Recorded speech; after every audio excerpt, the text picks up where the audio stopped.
From Yankee Stadium in New York, ESPN's Baseball Tonight presents the Boston Red Sox and New York Yankees. Dana Kicker tries to end a personal 3-game losing streak for the Red Sox. Chuck Carey is also slumping. He's just 2-8 in his last 10 starts. Hello once again, everyone, and welcome to ESPN's Baseball Tonight. I'm John Saunders. The Red Sox in the battle in the race in the American League East are a game back right now. They've lost 6 of their last 7, and things really started to fall apart when Rocket Roger Clemens struggled with tendinitis. They're 5-10 since he injured his shoulder. They were 6.5 games in front. They're now a full game behind the Toronto Blue Jays going into the weekend. Meantime, this game will have significance for the New York Yankees. They're at 60-90, the worst record in the American League. The Atlanta Braves at 60-90, also worst record in the National League. 12 games to play to see who will finish with the worst record in all of baseball. Meantime, New York's other team, the New York Mets, struggling in Chicago. They love to hate the Mets there in the 8th. Game tied 3-3. Ryne Sandberg flying to center. Keith Miller, watch this throw. He practically rolls it to the plate. 3 hops. Walton scores easily 4-3 in the 9th with 2 gone. Darryl Strawberry strikes out. Ossenmacher gets him there. Chicago starter Steve Wilson, 7 innings, allowing 3 hits, 2 runs. Andre Dawson, 2 for 3, including his 24th home run. And the Mets have lost 5 in a row.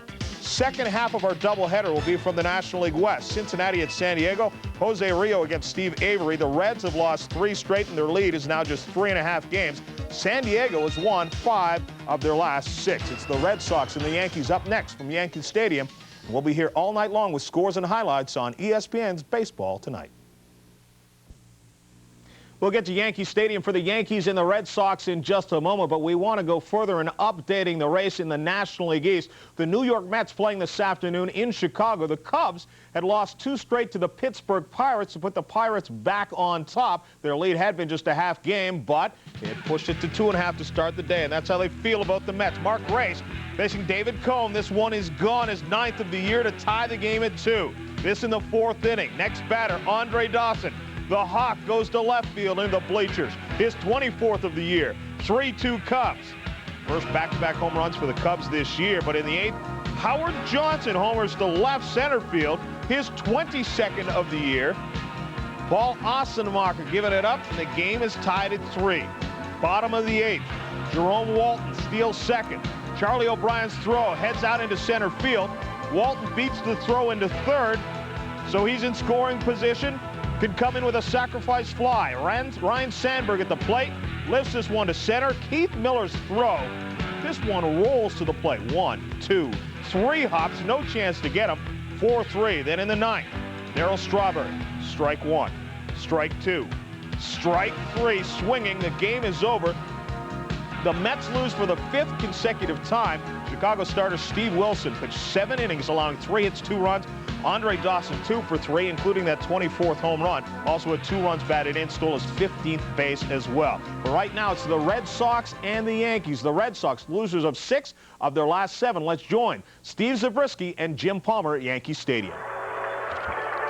Thank you, John, and welcome to Yankee Stadium, where tonight the Red Sox will try to get it going as they have lost 2 in a row in 8 of their last 10, and they start a weekend series against the last place New York Yankees. Tonight, Jim, the Yankees with their youth movement and the Red Sox trying to right their ship. Here they are with their traditional September slide, and they're not playing well, and really they know it better than anybody else. They certainly do. So does Joe Morgan, the manager of the Red Sox. Had a meeting, closed door before the ball game, said, hey, stop looking at the papers. Let's just go back and play basic baseball. They won 10 in a row about 2 weeks ago. And they were up 6.5 games since Roger Clemens has been disabled in a way. He will pitch Sunday.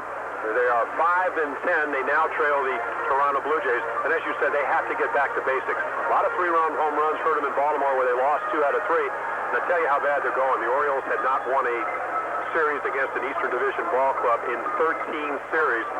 They won 2 out of 3 against the Red Sox. And the Sox have lost 12 of 17, 8 of 10, as I said. We apologize, incidentally, for the audio technical difficulties that we're experiencing.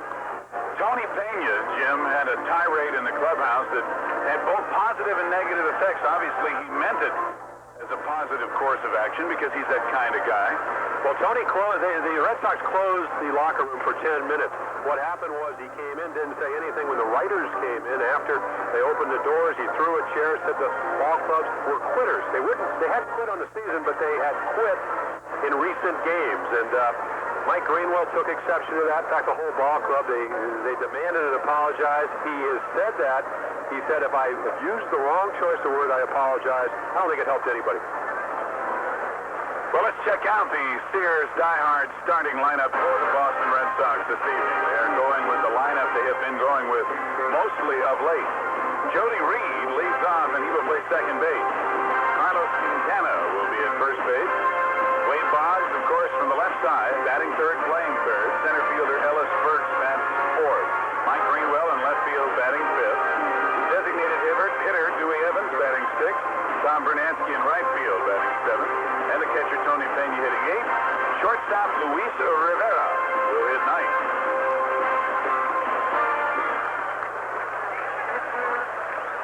Chuck Carey on the mound. You can see the one-loss record.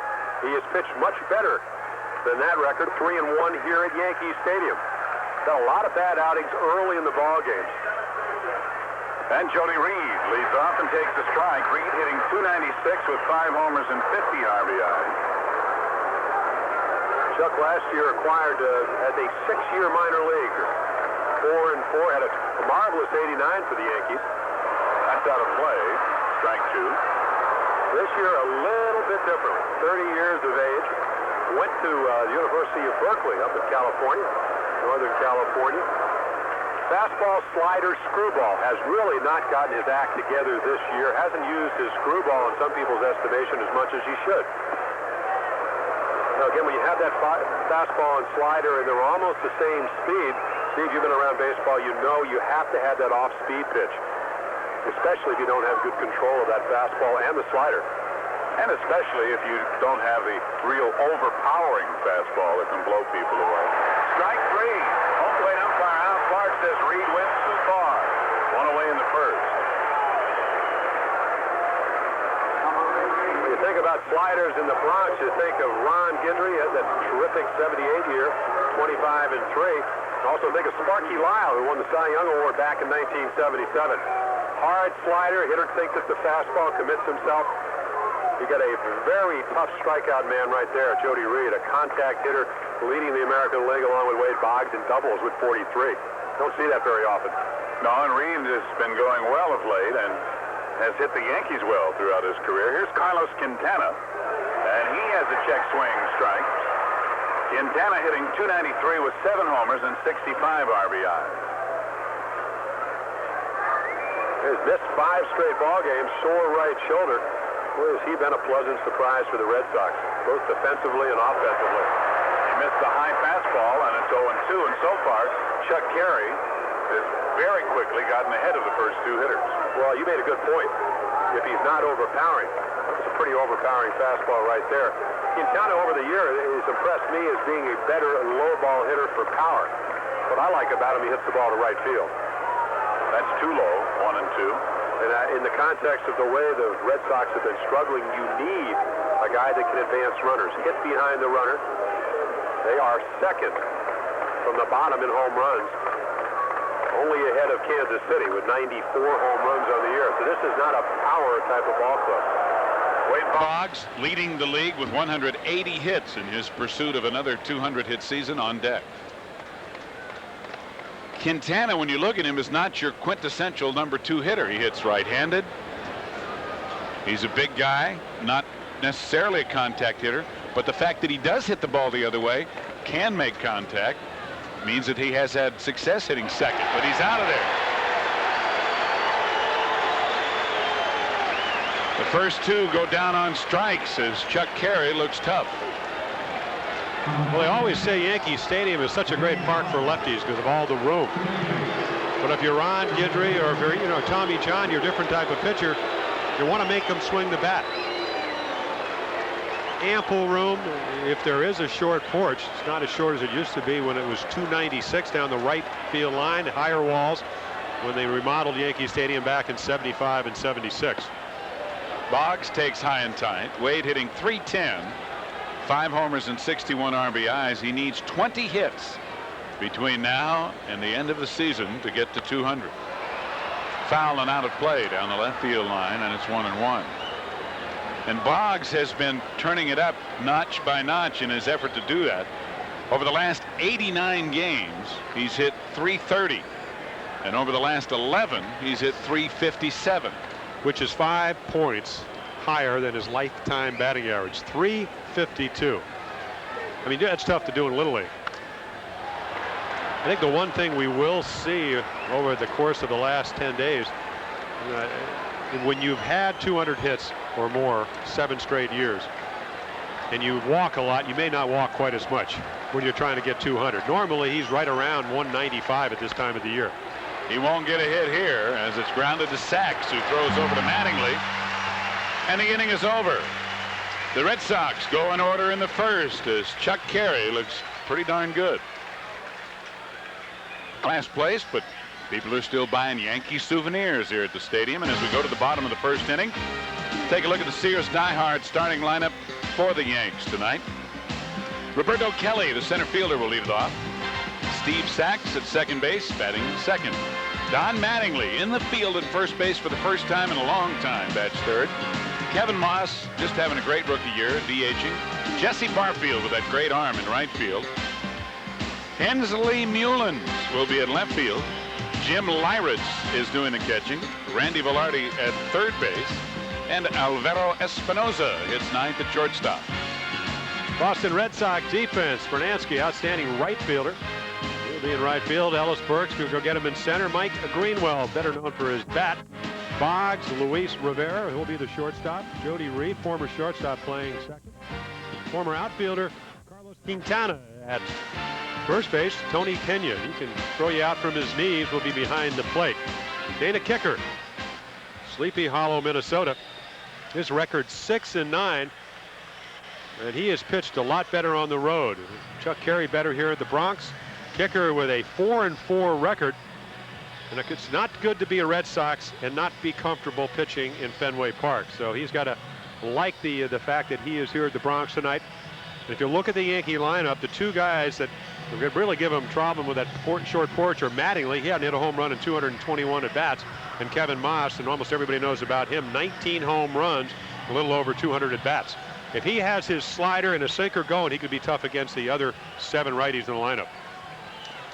Making his 23rd start of the year, his 30th appearance.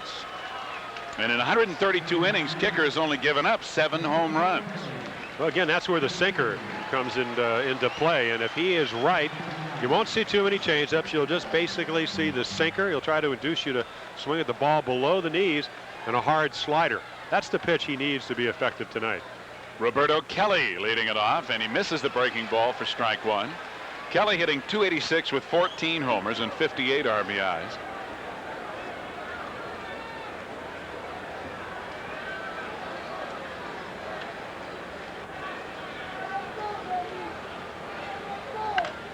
Grounded foul outside third, and it's 0-2. I had a chance to see the Red Sox play a couple of games in Baltimore, and you know, it wasn't like they were panicking. They were trying to make plays that if you're playing well, you don't even think about making. So again, getting back to basics. Joe Morgan says, hey, it's very painful. I've watched every out, every inning, and we are playing awful, and that's why they're losing. And then, of course, the Toronto Blue Jays are playing well. Base hit left field. Greenwell up with the ball as Kelly rounds first with a leadoff single. Well, you walk Roberto Kelly, you have just about thrown a double or triple. 38 steals. Here's the slider he started him off with. Look where it is, right in the middle of the plate.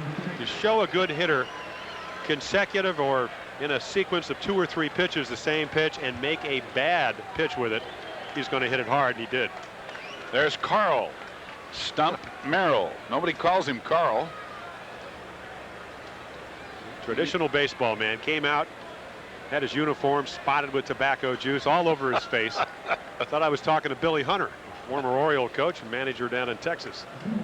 I don't know that I've ever seen Stump since he's been up here in the big leagues that he didn't have a chew in his cheek. Kelly, as you see, with 38 stolen bases. One more than Steve Sachs, who has 37, and Sachs takes a strike. Sachs hitting .255 with 3 homers and 37 RBIs. And coming off a year where he had 205 base hits. Watch him in batting practice. The difference I noticed, he is pulling the ball a lot more.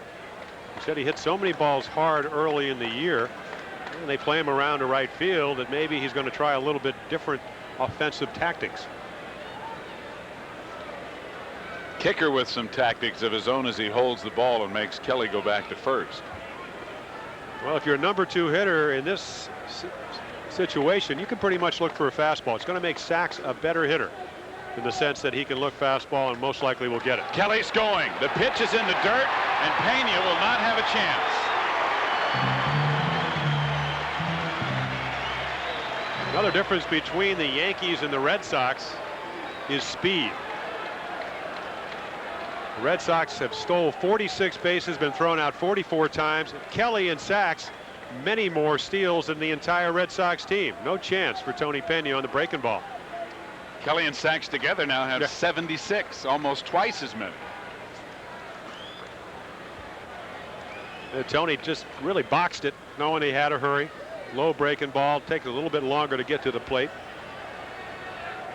A ball and a strike to Sachs, who now is bunting, but it's foul.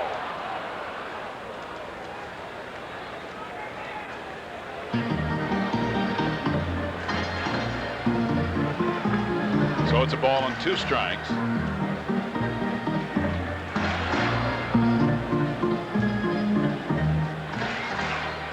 The Yankees have made it pretty apparent that they're going to try to rebuild with youngsters. The problem with that has been that over the last few years, they haven't had a whole lot of talent in their minor league system. But they've got some good young players now with Maz, Mullins, Lyritz, all of whom are rookies in the lineup tonight. Check swing, 1 hopper. And Sachs is retired, unable to advance Kelly, who remains at second with 1 out.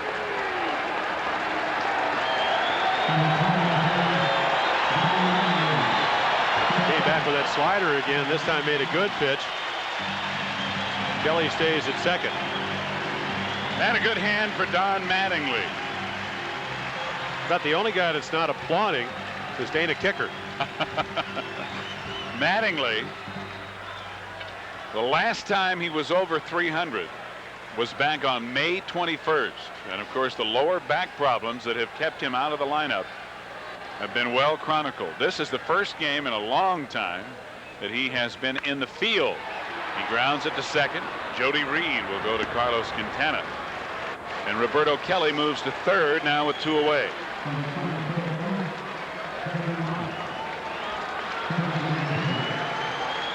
Yeah, talked to him about the back problems, and he said that, it's just something. I haven't used a lot of heat, but a lot of stretching, a lot of exercises. Hopes to be able to play regularly next year at first base. Some talk about moving him to the outfield, but you're talking about a Gold Glove winner. I think that would be a very detrimental move unless he can't play first base. It's kind of like Keith Hernandez. And the other thing about it, too, is that he provides a lot of leadership in the infield. Oh, yeah. But one reason they're talking about it is Kevin Moss, who plays first base, also hits left-handed, and has hit 19 home runs, driven in 35. He's only hitting .240. He leads all American League rookies with those 19 home runs, however.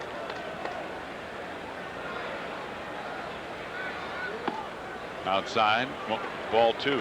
Yeah, this is your first major decision if you're Dana Kicker. You got a man on third. You more or less have first base open. You got a guy like Jesse Barfield, a right-handed hitter, on deck. You got a guy like Moss, who's hit 19 home runs and 221 at bat. You take a chance for the big inning, or do you go right after Moss? 2 balls and 1 strike, and he did not throw him a fastball. 2-0. Well, that's not a good idea. I think the book on Kevin Moss is that I don't think anybody's surprised. No, you do. He is a real good fastball hitter, out over the plate. Darrell Evans, the batting instructor, said that pitchers have kind of changed. They've been crowding him a little bit.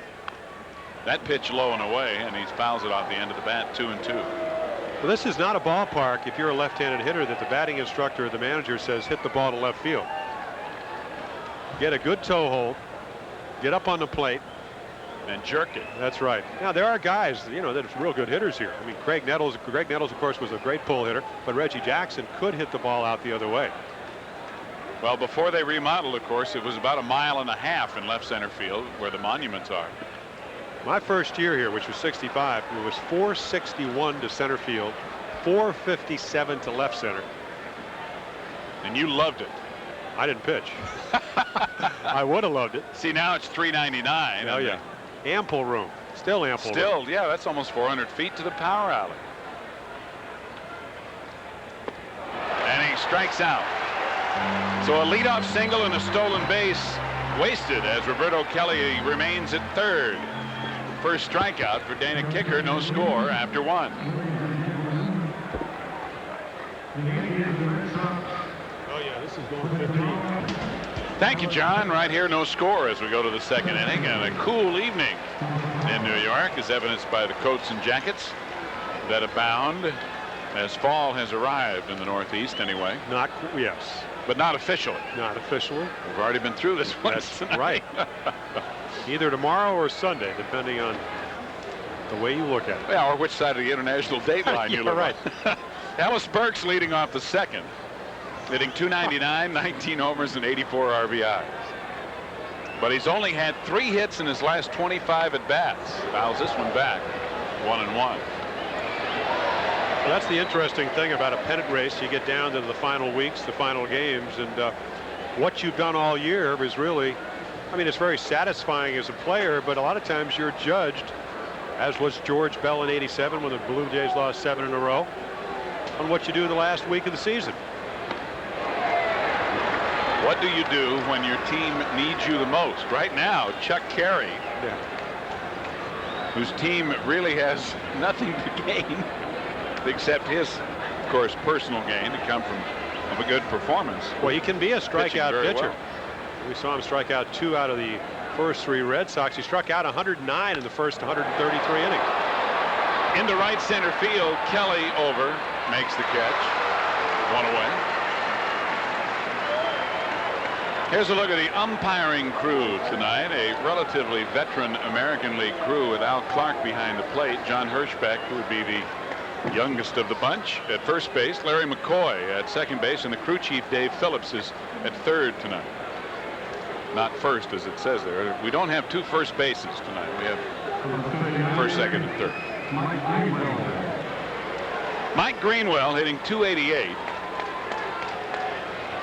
has started to come on. .333 over his last 60 games after just a horrendous period of time, and a lot of it was due to the ankle injury, and you can see his left ankle is heavily taped.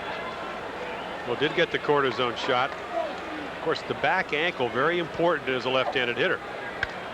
Sliced and a base hit to left field. I think that's the big difference, Steve.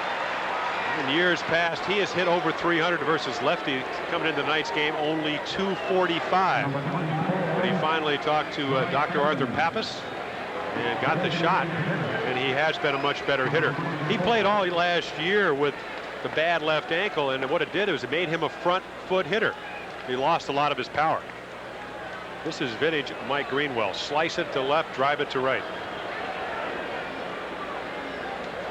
Charlie Moss right there, who worked on Greenwell and others, of course, but on Mike all year long.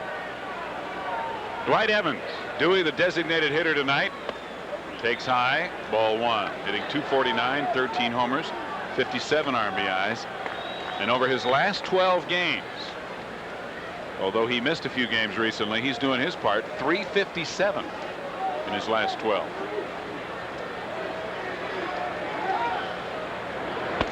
Again, it's a fastball high, ball 2. And when he's hitting well, he will make you throw the ball over the plate. Very selective hitter. 10 of those 13 home runs have either tied or put the Red Sox ahead. It seems like almost all his hits this year, battling back problems, have been clutch ones. There's a strike. Yeah, he wanted to duck that. That was just not quite as high as the other 2 pitches, 2-1. We told you about the umpires. Al Clark is, I would call, a pitcher's umpire. Bigger strike zone than some of the umpires in the American League. Doesn't mean he's a bad one. He is a good, nice guy and a good umpire. A liberal strike zone. And a throw to first, even though Greenwell was not very far off the bag. And Mike, with that ankle, hasn't run very often. He only has 8 stolen bases this year in 15 attempts. Well, he did run from second to third with nobody out, down 8-4 in Baltimore. Ripken fielded the ground ball to shortstop. One of the cardinal base running sins, trying to advance from second to third on an infield out, especially to the left side. Threw him out, took him right out of a rally. And again, as you said, they know it.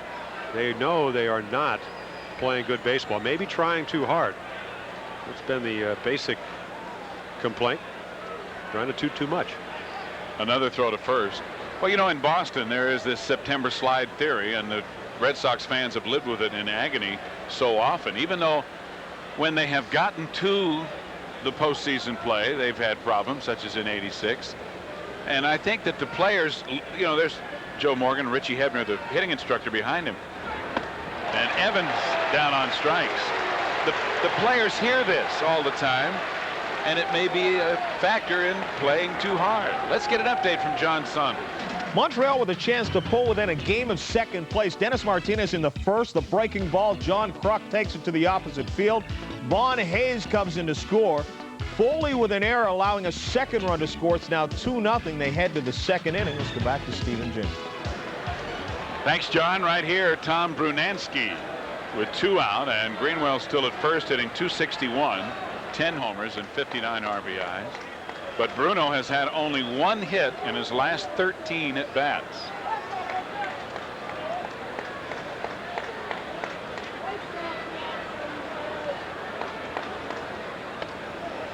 Ball 1.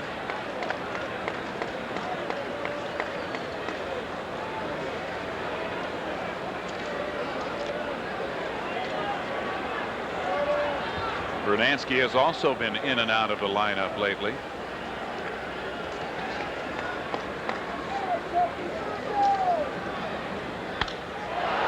High fly ball into left center field. Hensley Mullins, the rookie left fielder, and the inning is over. A hit and 1 left here in the second. We've played an inning and a half in Yankee Stadium. No score. No score as we go to the bottom of the second, and we were speaking of those monumental and memorable, in a certain negative way in Boston, collapses. 1974, they were up on August 20th by 5 games. They finished a game behind the Orioles, and then in '78, on July 19th, they had a 14-game lead, and of course the Bucky Dent home run that Boston fans will never forget at Fenway Park did them in. Routine fly ball, very much like the one Brunansky hit. That's I'm true. sure people were saying if they were in Fenway, that would have been a 2-run home run. But we are in Yankee Stadium. Such balls are outs. That's right. Even if they're 400 feet, a lot of times they're out. Jesse Barfield hitting .248, but he leads the Yankees in home runs and RBIs. He's hit 24 out and driven in 71. Way outside, 1-1. A strikeout battle. Roberto Kelly, who led off with a base hit, he has 141. Jesse with 135. A lot of trade rumors about Jesse Barfield. He does not go for the breaking ball, and it's 2-1. You saw that there's no score in Toronto in the third. I don't really think they can afford to give up Jesse Barfield unless they get a lot for him. 16 assists, leads the American League. Well, if they're going to go with the youth movement, they still got to have a nucleus around which they can build. They've got Mattingly if they keep him, and with the contract he just signed, you got to think that they are going to. And Barfield would be another guy in that category of leadership, experience, and you can't go with all kids. It won't work. The Orioles have found that out to some degree. Popped up, and it may be playable. Luis Rivera in foul territory has enough room for out number 1. Another slider had him reaching for it. You can do that here in Yankee Stadium. Get the right-handed hitters out on that front foot. Fishing for the breaking ball, you are going to be effective. Dana Kicker has allowed just a leadoff single to Roberto Kelly in the first. He has retired the last 4 in a row. And here's Hensley Mullins, the rookie left fielder who was called up on September 9th. And he takes the ball high. At Columbus, Mullins was hitting .285. He had 26 home runs and 96 RBIs, 20 doubles and 5 triples as well. They like his bat. They like his power. Great power to right center field, straightaway power. Does not have to pull the ball, even in this ballpark, to hit home runs. They brought him up, I believe, last August. Steve, I saw him play third base. Bad mistake. In 8 games, they moved him to the outfield. Not his best position. 3-0 now to Mullins. Well, with a bat like his, if he keeps it up, they'll find a place for him to play somewhere. He drills one to center field, but Ellis Burks is there. That ball got out there in one quick hurry. And that's interesting to see a rookie, a little respect on the part of the Yankees, give him the green light. 3-0. Why not when you're capable of hitting it out? Exactly. And why ever? I mean, Tony La Russa's theory as manager of the Oakland A's is you never ever want the opposition to have the feeling they know what you're going to do, whether you're offensively or defensively from a pitching standpoint. Here's another rookie, Jim Lyritz, doing the catching tonight. He has also played in the infield. .262 with 5 homers and 23 RBIs, and he takes a strike.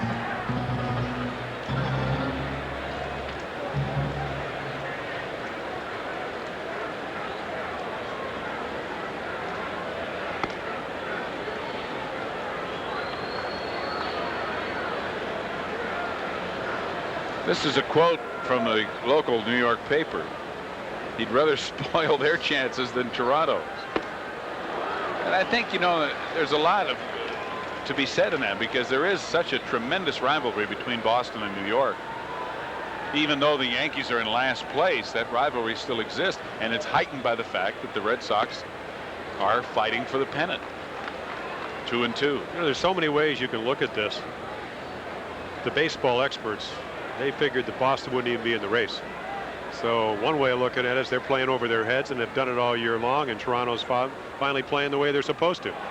Lyritz down on strikes. The Yankees go in order in the second. 2 strikeouts for Dana Kicker. No score. The year 2000. Minnie's already looking ahead, getting that AB in the year 2000.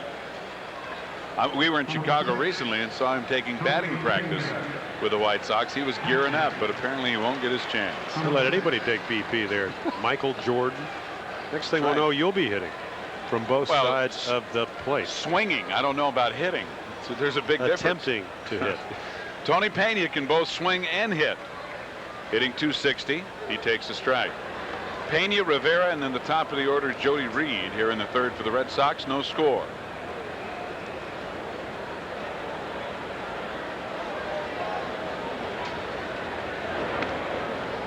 One and one. Yeah, first screwball right there. Pena having a typical year for him offensively. As you look at the numbers, I think what he has really done is solidify the Red Sox pitching staff. I mean, Clemens never needed any help. He's 20-6. But Boddicker, Tom Bolton. Looper to right field. It looked at first like Barfield didn't see it, but actually he didn't have to move a step. There's Roger right there. He will pitch on Sunday, first time in about 2.5 weeks. They are 5-10 since he has departed, or really hasn't been able to pitch. What a marvelous year he is having. And when you figure the fact that he only pitches once every 5 days, that 5-10 record, which is only 1/3 of the days involved, shows you what a psychological effect it may have had on the Red Sox, knowing that they didn't have Roger coming around every 5th day. Well, this is what you said about reading the press clippings. Joe Morgan, a closed-door meeting, he said, stop reading the paper. Luis Rivera hitting .228, takes a strike. First base coach Al Bumbry said, I don't read the paper. I don't understand why the guys do. I said, Al, you're a veteran. You know, played with the Orioles. You've been around since 1973. You don't listen to that garbage. Rivera can't hold up on a high fastball, and the appeal to first base umpire John Hirschbeck reconfirms the strike. It's 0-2. Look at Chuck Carey. He is lucky to be pitching. He was steamrolled by Steve Balboni just last Sunday. 4th inning, going for a pop fly, hit by a runaway truck. Steve Balboni. Well, it's a good thing that Chuck Carey is not a small man either, or he might not be pitching today. Knocked unconscious. He departed the ball game. He has a lot of trouble in 5 starts. He's gone 6 1/3 innings. As you see, another strikeout. That is number 4. He's gone 6 1/3 innings and given up 19 runs. So if he can get into the ball game, he can be one tough left-hander. There's he is. Balboni. There's the runaway truck. That's right. Yeah, well, Balboni is about 6'3", about 55 pounds. Chuck Carey is about 6'4" and weighs about 215 pounds. So some Richter scale measuring device somewhere moved when that happened. Fouled back by Jody Reed for strike 1. Jody struck out swinging in the 1st inning. For his career against the Yankees, Jody Reed has batted .333.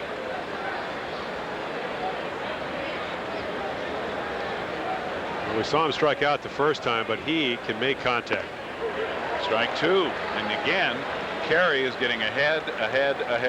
Well, that's a good point, Steve, because when you do get ahead, you can throw that hard slider. You don't have to throw it for strikes. Most of the strikeouts have been out of the strike zone. Get ahead, make them swing at balls. Pretty simplistic way to pitch. It's a little bit too high. 1-2. 2 out and nobody on. No score. Top of the 3rd.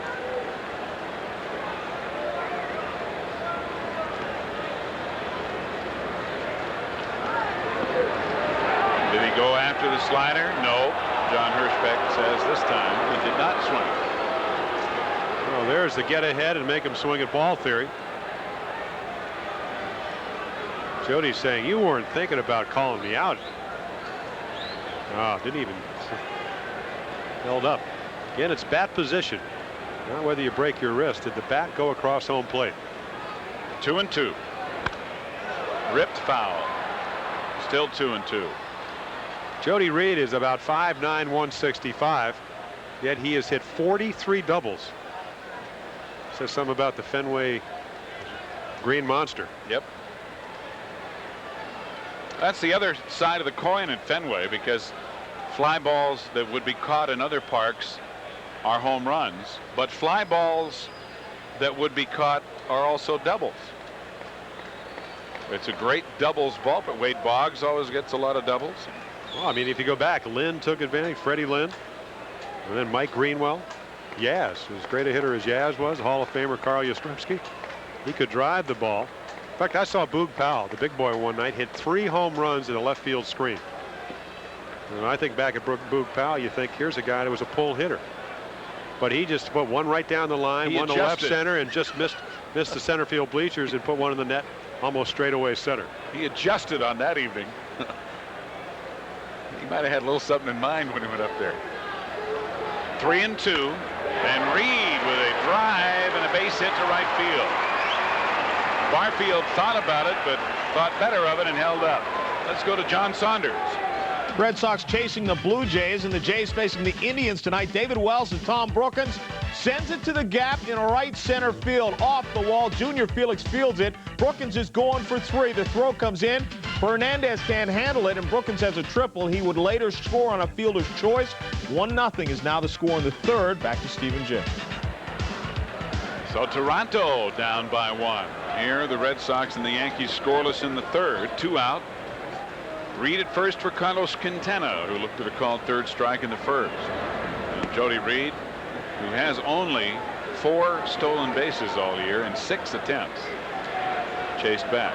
You know, the one thing that's compounded Boston's plight is that Toronto started to play well. I mean, they came from behind last weekend, won 3 ball games against the Orioles.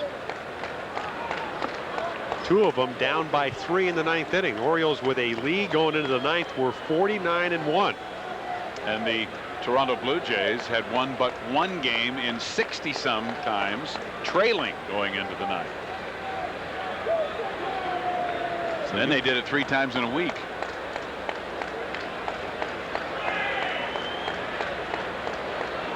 One ball, no strikes.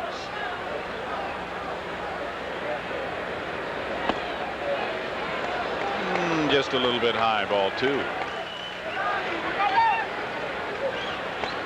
Rack Slider, one of the great baseball names of all time, the third base coach for the Red Sox. And there's Al Bumbry. Alonzo Bumbry. He's the first base coach. Well, what a great year he had in 1973. Rookie of the year. Hit .337. Stole over 30 bases. Down low again. 3-0 now to Quintana.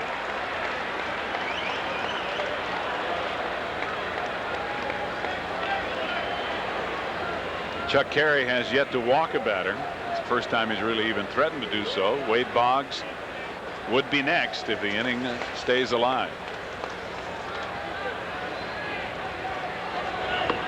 3-0, and Quintana taking all the way. 3-1.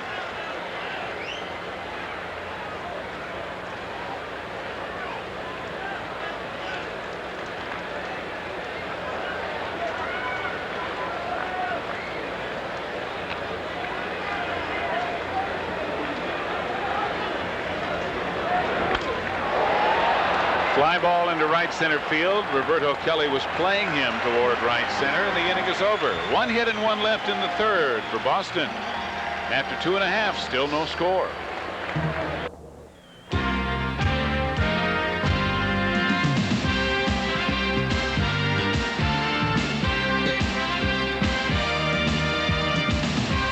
Only appropriate that we would look at the monument of George Herman Ruth, as many people feel that it is the curse of the Bambino that plagues the Boston Red Sox, as they have been unable to have any success on a continuing basis since they traded Babe Ruth to the Yankees those many years ago.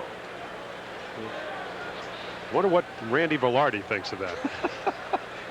I would guarantee you that Randy Velarde does not think of that, especially when he's hitting. Said the only curse that I know of is that low and away slider. Well, he's hitting .213, so maybe he might want to change his thinking. 3 homers and 14 RBIs. Curse of the Bambino, a book written by Dan Shaughnessy, who writes for the Globe, used to be in Baltimore, for the Evening Sun. Great 70 years of horror and heartbreak for a Red Sox fan, which all began when Babe Ruth was sold to the Yankees. They had only known. I'll tell you. Think he could have made the Red Sox ball clubs? I don't know. A check swing foul. Well, the Red Sox aren't the worst as far as having won it all and waiting the longest to do it again. The Cubs hold that distinction, and the White Sox are second, so the city of Chicago has it all over Boston. But the Red Sox have not done it all since 1918. 3-2 now to Velarde, leading off the third.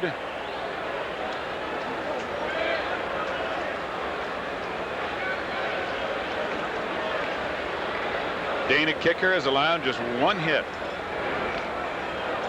And another check swing foul. Still a full count. Kicker has struck out 2 and walked none. He's retired 6 in a row since giving up the leadoff single to Roberto Kelly. Dana 0-3, almost 9 runs his earned run average his last 3 ball games. So suppose you want to get back on the right track. First of all, you like to get an outstanding pitching performance, especially with Boddicker, who's won 16 tomorrow, and then Clemens. Grounded to third. Wade Boggs with an easy play for out number 1. Well, just to illustrate that point about Dana Kicker and also Tom Bolton and Greg Harris, there's the story. I mean, after Clemens and Boddicker all season long, it hasn't been a whole lot for the Sox, and when they really need it, which is of late, and Toronto playing well, it hasn't been there. Of course, even Bolton's record is 9-4. Greg Harris has had a career year with 13 wins to go with 8 losses. Dana Kicker 6-9. So that's been a bonus, especially when you consider John Dobson out with elbow surgery. Reardon had back surgery in his back, but not really throwing up to his capabilities. We made the Lee Smith trade. Smith going over to St. Louis, so they get Bernansky. They have had their pitching problems. So a lot of people, I would think, got to be amazed they are in the race at this point. Well, you and I have done previous Sox games this year, and we have talked about it, how when you look at the two teams, Toronto and Boston, and you look at just the statistics, Toronto looks like, with the talent they have, they ought to be in first place. And it's a credit to the Red Sox and perhaps to Joe Morgan that they have been where they have been and are where they are at this point, even though they no longer lead. Right back to Dana Kicker. 2 away in the third.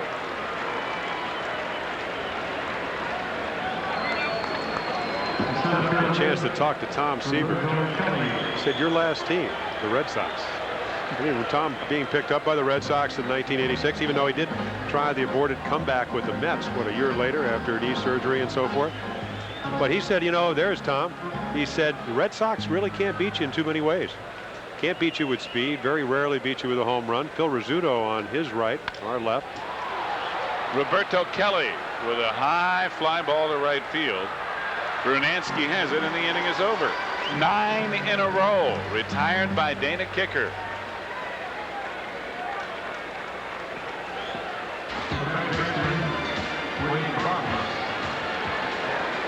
Welcome back to Yankee Stadium.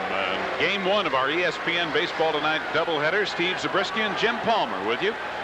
No score as we go to the 4th inning, and Wade Boggs leads it off for Boston. Ball 1. Boggs grounded the second, his first at bat, to end the 1st inning.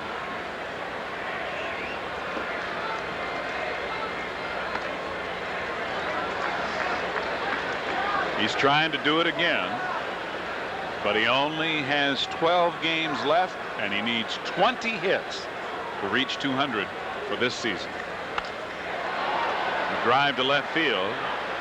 Hensley Mullins hauls it in, and Boggs is turned away again. 1 away. It would be the 8th straight year, but he's getting down to where he's got to have some 3 and 4 hit games. Well, he certainly does, and of course one of the major reasons he does not have closer to 200 hits, wrist injury early in the year. Ken Griffey Jr. coming back into third base, finally also got a cortisone shot, very much like Mike Greenwell after trying to hit with it for a while.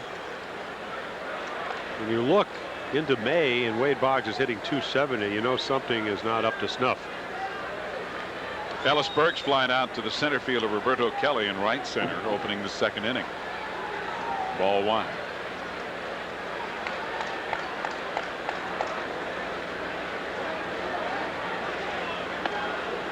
And ball 2. Chuck Carey has pitched almost as well as Dana Kicker has. He's given up just 2 hits, a base hit to Greenwell in the 2nd inning and 1 to Jody Reed in the 3rd. Good fastball, 2-1. See, the difference is, as you said, Carey can be overpowering if you're going to pitch up in the strike zone versus Dana Kicker, who is throwing that sinker. If you get a little bit tired, hitters will jump all over the high pitches. So you better get the ball on the corner. I see a lot of balls in the middle of the plate. That's fine early in the ball game. 3rd time around, you better make some adjustments. 2-2 as Burks fouls it straight back. That's why Rick Cerrone, who's been out most of the year with knee problems, says that the reason Carey was so successful last year in this situation, 2-2, he would show Burks a screwball. Make that fastball seem like it's about 10 miles per hour harder. Foul back again. But there is not a whole lot of deception. No, he's just coming right after it. And that's the way he's done it since the 1st inning. He struck out the first 2 hitters he faced. That didn't miss by much. 3-2. Well, a lot of times umpires get fooled by the actions of the hitter. Rocky Colavito, the Rock, he used to jump back, he used to stand right on top of the plate, a little bit different than Ellis Burks. Never ever had the inside pitch called. Fouled off. Still 3-2 with 1 out and nobody on.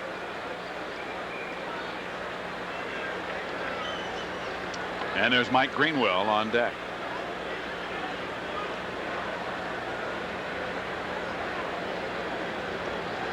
And this is just about what you can expect from Ellis Burks. Somewhere around 20 to 25 home runs. He's got 19, somewhere around 300 if he stays healthy. Ball 4. That's the first walk issued by Chuck Carey. And so Burks, with good speed, will be at first base with 1 out for Greenwell.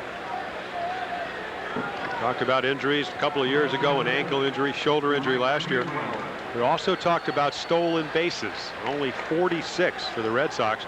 Burks, successful 9 times, has been thrown out 10. He can run, but obviously not picking his spots well.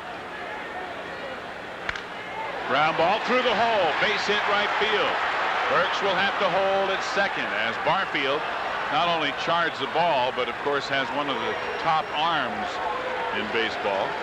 But the Red Sox, hired in 1989 by the Yankees, is for a young guy, or young as far as experience wise, to find out what he has to do to be successful. Fouled off.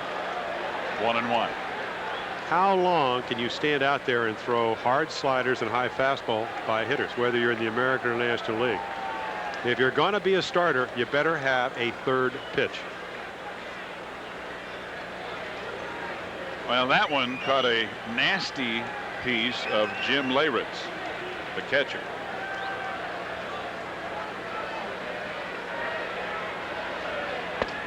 Too high again. 2-1. Well, I think your point about second and third time through the lineup is very well taken.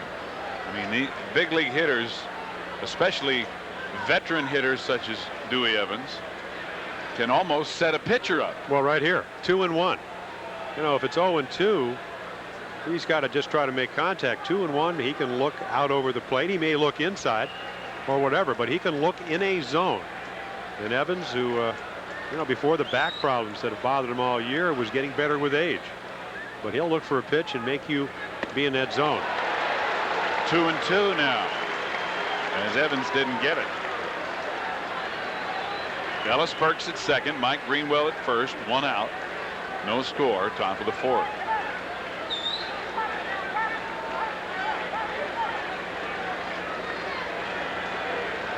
In his last 3 years, 305, 293, and 285. Line drive caught by Velarde. Good play by Velarde, who immediately looked to see if he could get a double play, but Burke scrambled back to second, 2 away.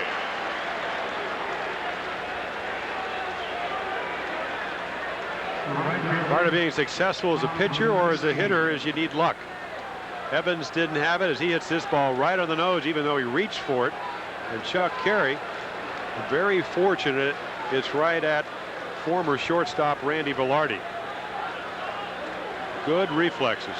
I mean, that's a 2-base hit, and maybe at least 1 run, maybe 2, depending on what happens in the corner. Tom Brunansky popping it up in foul territory. Mattingly has it, and the inning is over. The Red Sox are turned away in the 4th with a walk and a single and 2 left on base. Runner going in the dirt. Hello, 30-50 club.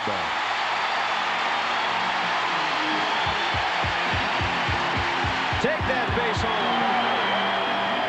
Barry Bonds with his 50th stolen base of the season to go with those 30 home runs. I'd say he's a minor reason why the Pirates are in first place. Yeah, him and Bobby Bonilla. Steve Sachs leading off the 4th inning for the Yankees. Still no score. And did Sachs go too far? No. John Hirschbeck says. So it's 1 ball, 1 strike. Sachs grounded back to Dana Kicker in the 1st inning. Sachs, Mattingly, and Moz here in the 4th.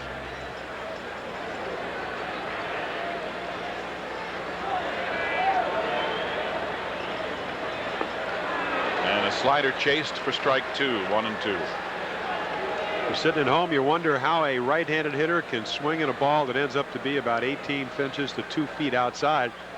You don't see the spin, and that's what the definition of a good breaking ball is. It looks like a fastball until you wave at it. Grounded foul. into the New York dugout, or the Boston dugout, I should say. So it's still a ball and 2 strikes. Big Dennis Lamp there.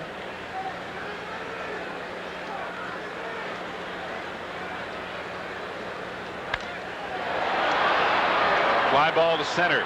Burks was playing shallow, drifts back, and has it for out number 1. Death Valley, that's what a lot of hitters used to call it here. You wonder if they'll bring the dimensions in, Steve. Last in runs scored in the American League, the New York Yankees. Pitching has gotten a little bit better this year. Their ERA down about being second in the American League last year to about 10th. There are those dimensions. It used to be, let's see, 301 down the left field line, 296 to right field, and a much shorter wall. They made it a little more difficult in the alleys as Mattingly gets a base hit.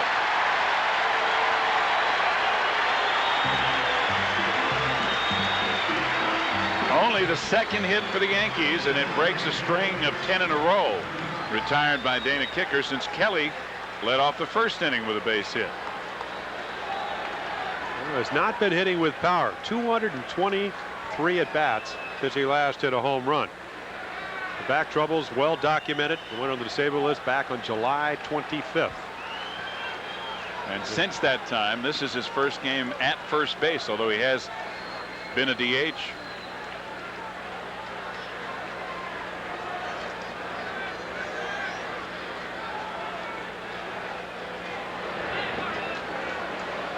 Kevin Maas holds up.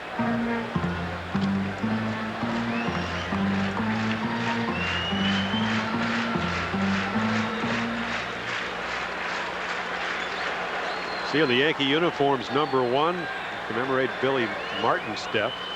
And the Red Sox wearing the black armband. Tony Conigliaro passing away in February. One-time great Red Sox power hitter. Tony C. Who knows what kind of career he might have had he not been beaned. Yeah, Hank Bauer, my first manager. First batter I ever faced. Brought me in Fenway Park to face Tony Conigliaro with the bases loaded. Nice guy. Yeah, thanks a lot, Hank. Stump Merrill cheering on his charges. 2 balls and no strikes to rookie Kevin Maas. And a strike on the outside corner, 2-1. Talked earlier about the fact that Kevin Maas may be the first baseman. Mattingly moved to the outfield. Total right knee construction, or reconstruction, ligament problems. Played fairly decently at first base, but he is no Don Mattingly. A tough decision where to play him next year. Line drive caught by the second baseman Jody Reed. Mattingly scampers back, 2 away.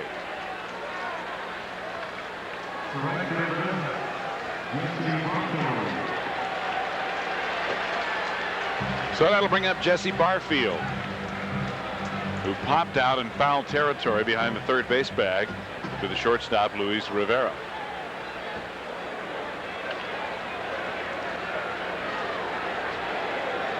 Over the last 15 games, Barfield's hit .348.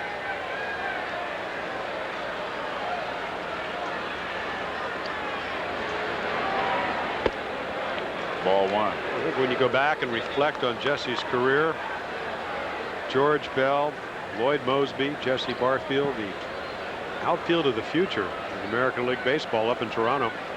The mistake he made was have too good a year. 40 home runs, hit .289. Rifle for a throwing arm. The price became exorbitant. Yep. Hurt his left wrist. He really hasn't been the same hitter. Now they have worked trying to really shorten his swing down. Darrell Evans said he used to wrap the bat behind his head, just too long a swing. Similar to Strawberries across town. Bo Jackson, who used to wrap it behind his head. Good breaking ball there, 2-1. You shorten the swing, what you try to do is just get it through the hitting zone a little bit quicker. Less susceptible to the good fastball. And when you don't have to hurry on the fastball, you can wait on the breaking ball. Makes sense. I think you made a good point, though, about a veteran player that is also a high character. That is Jesse Barfield. Those are the kind of guys that you want to have, especially if you have a preponderance of young players as you try to rebuild, because they set not only the type of example on the field you want to have, but off the field in the clubhouse where it's maybe even needed more under those circumstances.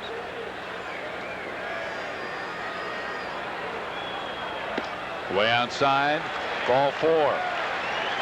Barfield walks with 2 out. There'll be runners at first and second for the Yankees. And a reminder, this is the first of 2 here on ESPN as usual on Friday night.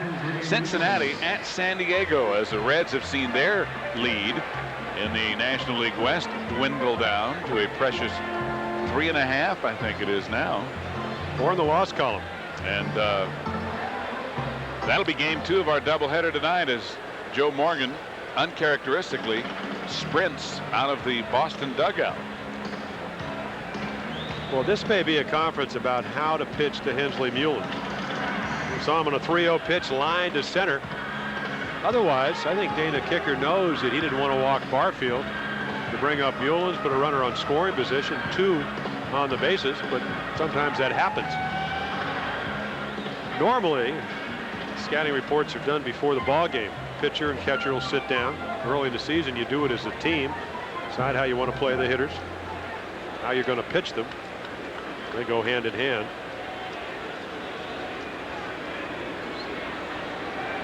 Runners at first and second with 2 out.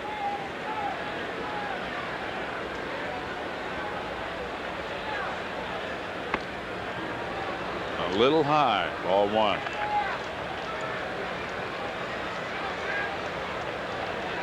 There's 26 home runs. The Columbus led all minor leaguers for the Yankees. And that time it's a strike. I thought it was the same pitch. Yes. 1-1. Carbon copy. I think the other one, maybe, as an umpire will tell you, it went around the plate. Yeah. A late breaking pitch.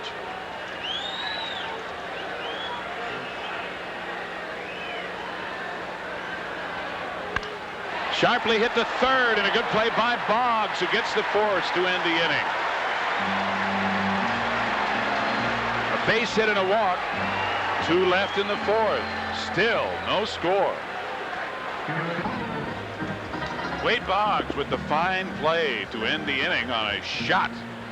Well, you talked about balls getting by a third baseman and end up to be doubles. That could have been one. Matador style.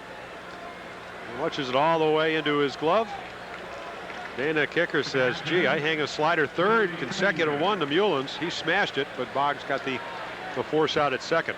Saved a run. Very simple. And it remains a scoreless game as Tony Pena leads off the 5th inning for the Red Sox. He lined out to right field in the 3rd.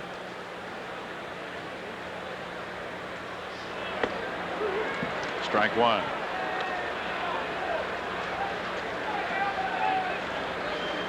You know, when you think and you win close ball games, you go back and think about plays like Wade Boggs just made, and a lot of times that is the turning point of a game. It doesn't have to happen late in the ball game. That's right. Down low. Earlier before the game, Jim talked to Mike Greenwell about Tony Pena. Yeah, we talked about it, and I think that's the bottom line. We talked about it, and I think some guys let him know he used a poor choice of words there, and he understands that, and I understand what he was doing was trying to spark the team to get us going, and but sometimes you got to think about what you're going to say before you say it. Greenwell alluding to the fact that Tony Pena made a little scene in the Red Sox clubhouse after a recent loss, threw a chair and called the Sox players quitters. He grounds out to third for the first out here in the 5th inning. Tony is a guy who plays with great intensity, great love for the game, and is a leader on this team. And Lou Gorman, the general manager, says he may be the biggest single reason why we are in contention because of all the things that he has brought to the ball club. And in a way, Tony was trying to have some type of a positive reaction to what he did, and it really backfired on him. What you see here, what you hear here, let it stay here. That's the saying you see in a lot of locker rooms. I think what irritated most of the Red Sox players is the timing. They closed the locker room for 10 minutes. He didn't say anything, didn't throw any chairs, didn't call them quitters the minute the writers came in. He probably did it to try to motivate them. Well, we'll see. Maybe it'll work. That's 2 games ago and an off day. They had just lost a tough game 4-1 where Tom Bolton took a no-hitter into the 7th. Threw a 3-run home run, and they lose 4-1. The next night, 3-run home run by Sam Horn down in Baltimore. Popped up. Mattingly may have a play. He's near the tarp. He will have room. 2 away. Well, let's get an update in the studio from John Saunders. Tremendous defense up in Toronto where the Indians are facing the Jays. This is Wells to Brooke Jacoby. Looks like he has the gap in right center, but Junior Felix runs the ball down. If that's not enough, goes to the wall, comes up gunning. Sandy Alomar can't get back to first, and they have a double play from deep right center. Back to Steve and Jim.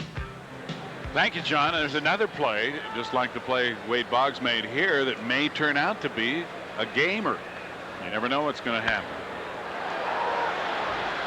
Jody Reed batting for the 3rd time fouls it off for strike 1. Reed is 1 for 2. He struck out and had a single to right. well, so far Chuck Carey is doing a Ron Guidry impersonation. I remember sitting here back at 78, the year he went 25-3. And we said, how many years in a row can a guy 5'9", talking about Ron Guidry, throw that hard for that long? Carey much bigger, over 6'3", over 200 pounds. Just outside and low, a ball and a strike.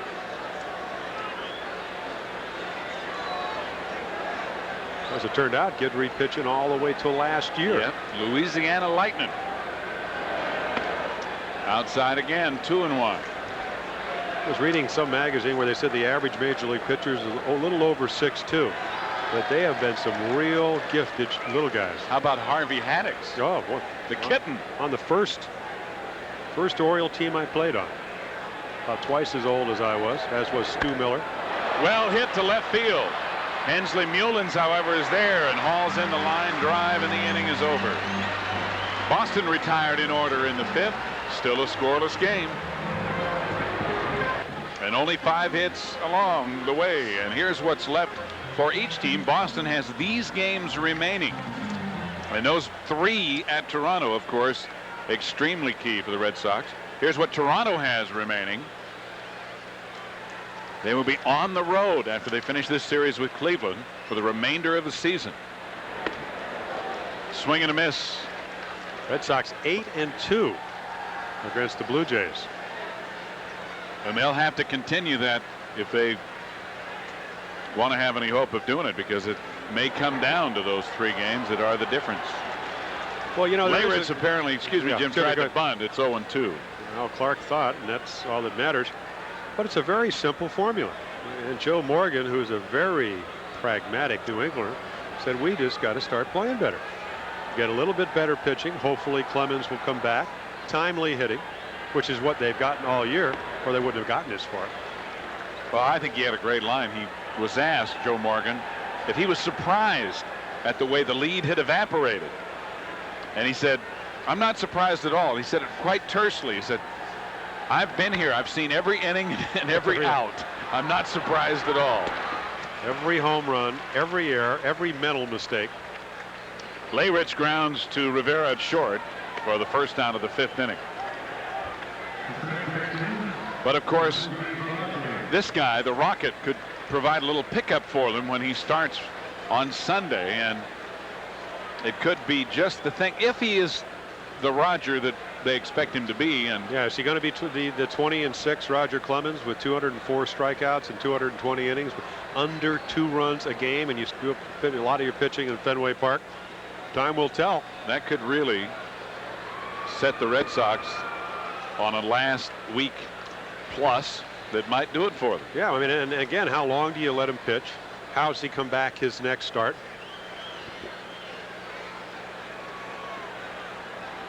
Some of you will see that game Sunday night here on ESPN.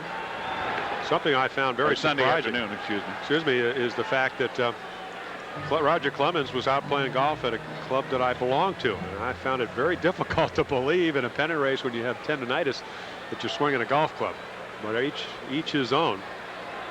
That is surprising. We're at Yankee Stadium tonight on Baseball Tonight here on ESPN. Steve Zabriskie and Jim Palmer, as usual, bringing you the first of our Friday night doubleheader.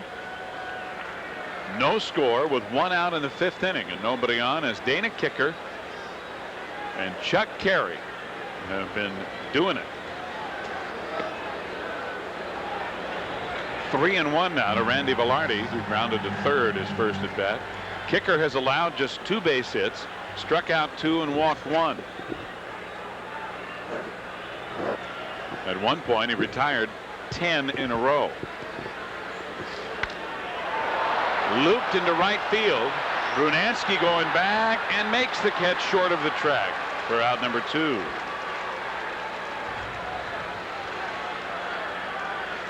There's the games. There are the games that you will see this Sunday. And a reminder, it is 1:30 in the afternoon, not the previous starting time of 8 p.m. for Major League Baseball Sunday afternoon here on ESPN. The Cardinals at Pittsburgh as the B-Boys and the Pirates try to hold off the Mets and win it. Or some of you will see Boston and the Yankees right here from Yankee Stadium. Alvaro Espinoza with 2 out, nobody on, takes a strike. Espinoza grounded back to Dana Kicker in the 3rd inning. Fouled off the end of the bat, 0-2. And look at Pena. He's not going to get up. Well, now he is. He's got to get up to give the sign. That's right. And then he will do his semi-split and take a seat with nobody on base. A breaking ball back to Kicker again. And an easy inning again for Dana Kicker, who retires the Yankees in order in the 5th. We've played 5. Not a run yet. Well, there are some Red Sox fans that have made the trip, either driving or the train or the shuttle or some way. And she may be a Red Sox fan because she's wearing red, but it is a little cool here in New York this evening. Well, as we go to the 6th inning, it's been a little cool on the scoreboard, too. Things have yet to heat up. No score. Carlos Quintana leads it off. He's 0 for 2. Strike 1. Quintana has struck out looking and flied out to center.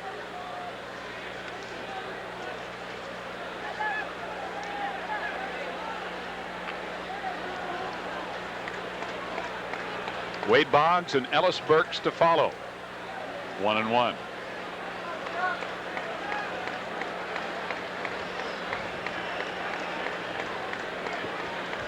Quintana has really hit well against left-handed pitching this year. His average coming into tonight against left-handers, 362.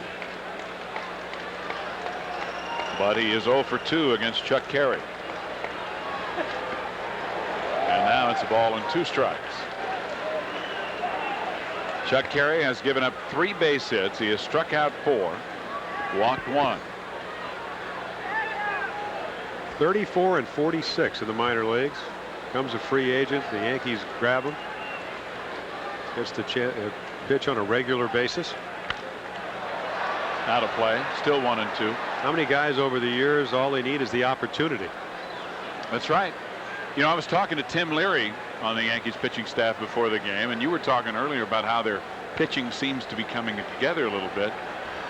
And Tim was saying that he really feels like that's the plan. They've had such a struggle with their pitching staff for so long here in the Bronx. They feel like they're starting to get a staff together, and he hopes, of course, that he's part of that, as he is not signed for next year. But after they finish the season and make what moves they're going to make, he feels like once they have maybe 1 or 2 more things settled with the pitching staff, and Quintana is called out on strikes for the 2nd time, 5th strikeout for Carey, then they're going to have to get their offense together. Let's check out John Saunders in the studio. Houston and Atlanta. Now, earlier this year, the Red Sox hit into a couple of triple plays in the same game. Here's one. Cabrera to Ken Caminiti, to Dave Rohde, to Mike Sims. Around the horn, the triple play gets Jim DeShays out of trouble. They stand at 1-0. Let's go back to Steve and Jim. Well, you don't see that very often, and I happened to be doing that game in which there were 2 triple plays. And also a game where there was American League record set on double plays by both teams. So this has been an unusual year when you think about the things that have happened in the no-hitters right. and all that. Was that Red Sox with 6 double plays? Yep, and there were 10 in the game, I think. Wade Boggs with another one to left field. Mulin's coming in. He can't get it. It'll go for extra bases. Boggs will head for third, and he will make it.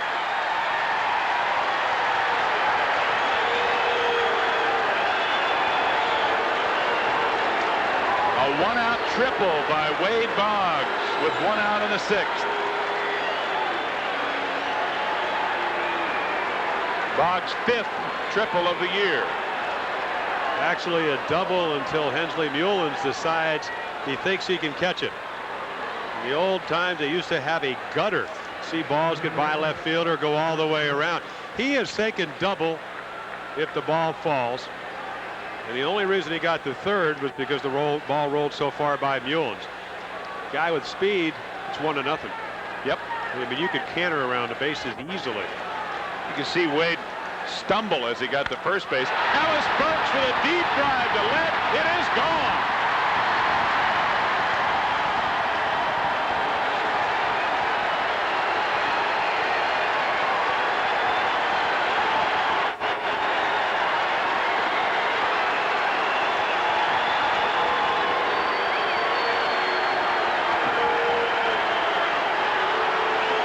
Number 20 for Ellis Burks. Told you about high pitches up in the strike zone. In that situation, man on third, they brought the infield in, so you're thinking maybe not strikeout obviously on the first pitch, but you're thinking pop-up. There is not a better high ball hitter, and this ball is long gone. You can see Chuck Carey, he knows immediately off the bat. Mike Greenwell fouls it off. He's 2 for 2 tonight, and it's strike 1. 2-0 Boston. Tony Pena doing a little cheerleading as everybody gets up to greet Ellis Burks. Greenwell slaps it over to third base. Randy Velarde throws him out. 2 out.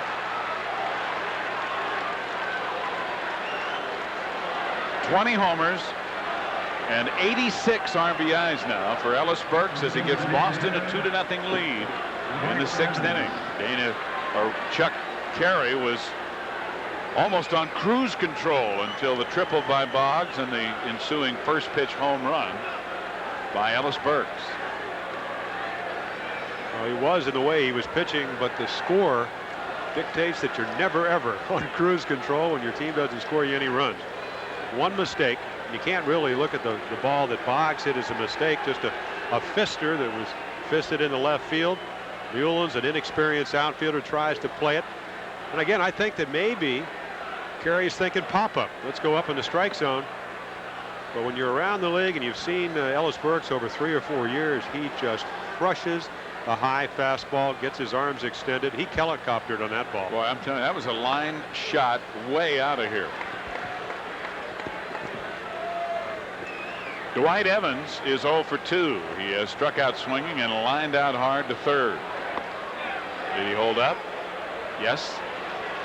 John Hirschbeck's had quite a few appeals down there tonight. It's 2 balls and 1 strike. 2 out, nobody on. Talk so much about getting your weight back. Look at the way Evans gets up on that front toe.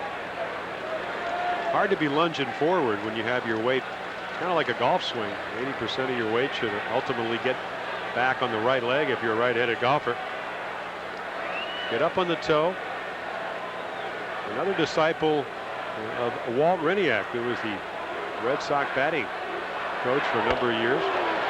Evans unable to get the high fastball, and it's 3-2. Yep.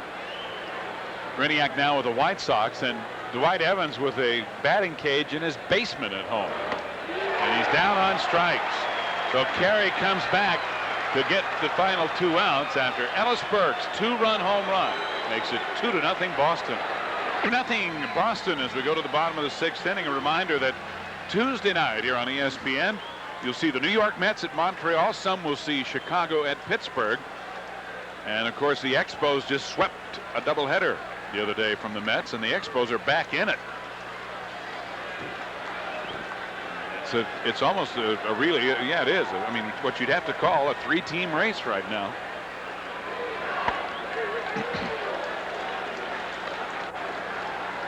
Roberto Kelly leading off the 6th is 1 for 2 with a single and a stolen base.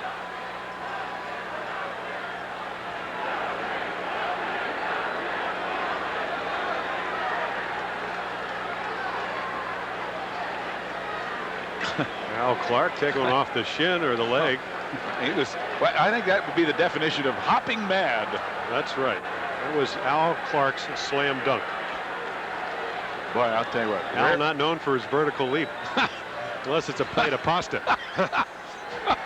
You're so cruel. I know him well. Grounded to Boggs. He's kind of like you. Yeah? Yeah. In what respect? Last time you leaped was when they passed out the Haagen-Dazs bars. Oh, you're getting vicious now. Oh. You're getting vicious. Well, tell us about Steve Sachs makes his way to the plate. Tell us about the letter you got, or what was it, a Federal Express package? Oh, down in Houston? Yes. How did they spell your name? Interesting. Zabriskie? I must be very well known at ESPN because I didn't get my airline ticket because it was delivered to the hotel with my name misspelled. How was that? T instead of a Z? A T instead of a Z. Oh, that's easy. You can interpose those 2 letters real quick. And so, of course, the hotel had no clue that they had a package for me. I kept calling and asking, and I even personally went to the front desk.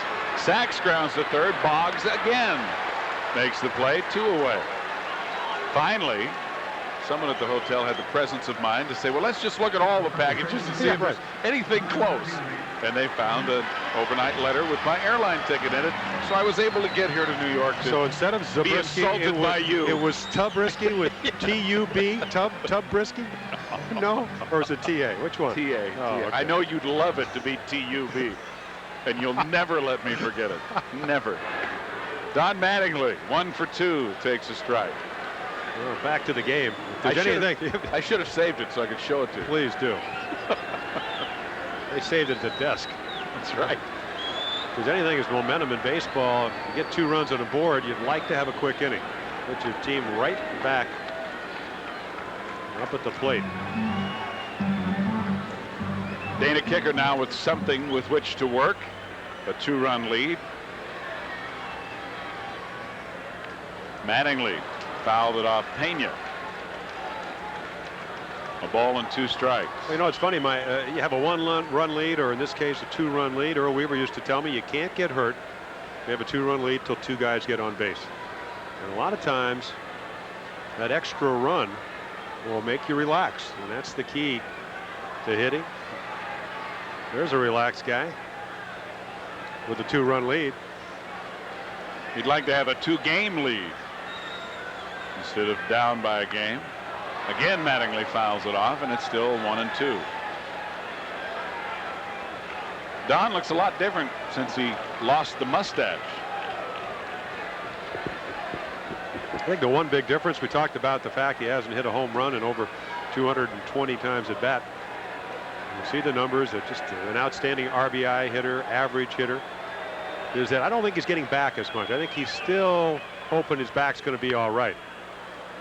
He was the type of guy that if you threw him a breaking ball, he could hit it in the seats as quickly as possible. Quick on the fastball in, out over the plate. When I pitched against him in the early 80s, he was a left field hitter, but he had the ability in his best home run years when he hit over 30 to go out and get the ball and rake it into the right field seats.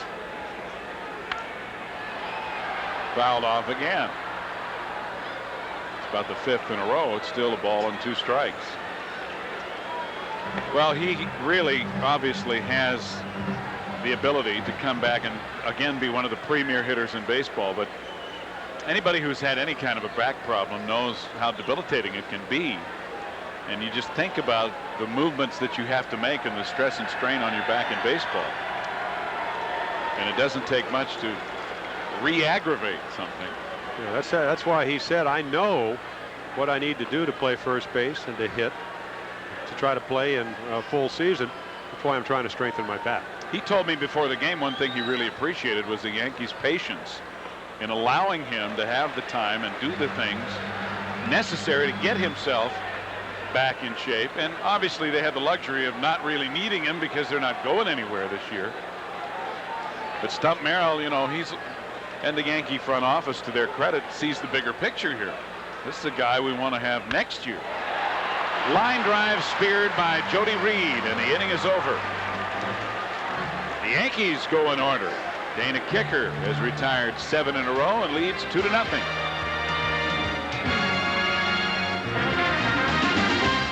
Will always be remembered for the Boston Massacre. Yankees entered the series 4 games behind the Sox, but then were swept in a 4-game series at home by a score of 42-9 combined. Then Bucky Dent hit the 3-run home run in the climactic 1-game playoff to win the division for New York and finish Boston's great collapse of 1978.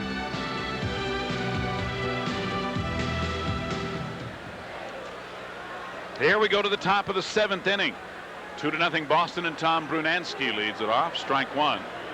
Bruno 1 for his last 15 has flied out to left and popped out in foul territory to Mattingly at first.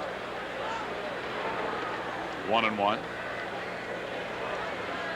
Yeah, they really thought that Tom Brunansky would be the answer. He did hurt his left shoulder, but 32 games coming into this year. You know, he's been playing with the Cardinals a couple of years. 10 home runs. Drove in over 20, 21 RBIs. So they felt this was the power hitter they needed. The fact that Dwight Evans with the back problems could not play right field. Brunansky plays right field well. And here's a guy in Bruno who over the last 8 seasons has hit over 20 home runs a year. So they were looking for more than 10 for him here, or from him rather, here in 1990. And he chases a bad one and is down on strikes. Now 1 hit in his last 16 at bats.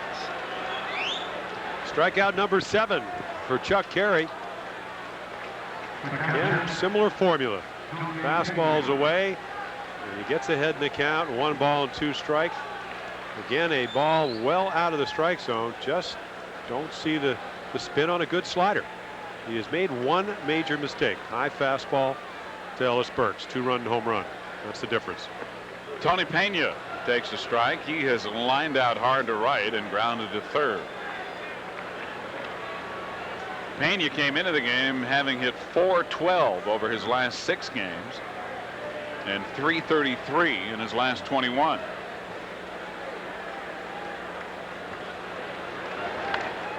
A breaking ball fouled off, and it's 0-2.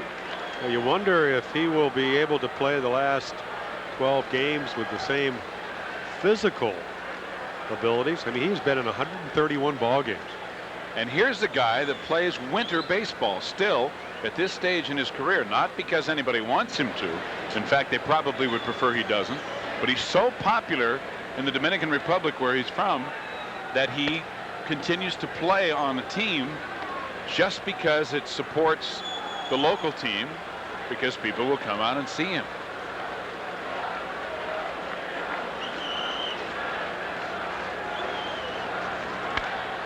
On the ground up the middle, a base hit into center field.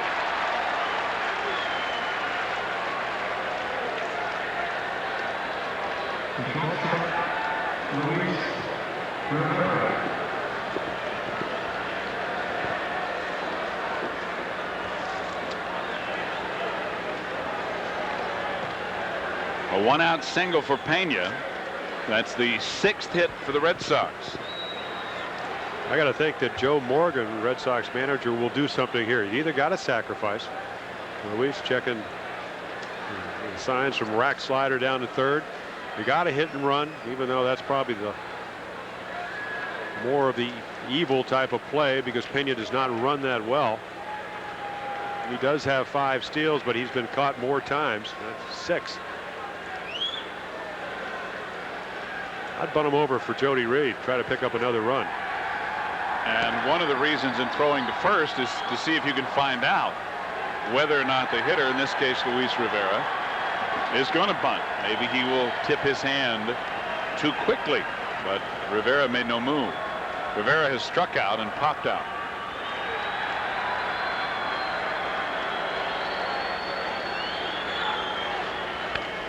He is bunting. Carey will go to first.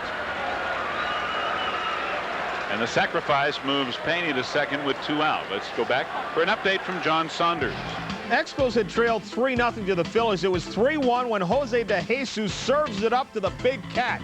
Andres Galarraga, that's a 3-run home run. Tim Wallach and Delano DeShields also aboard as Montreal takes a 4-3 lead, trying to stay in the race in the East. Let's go back to Steve and Jim.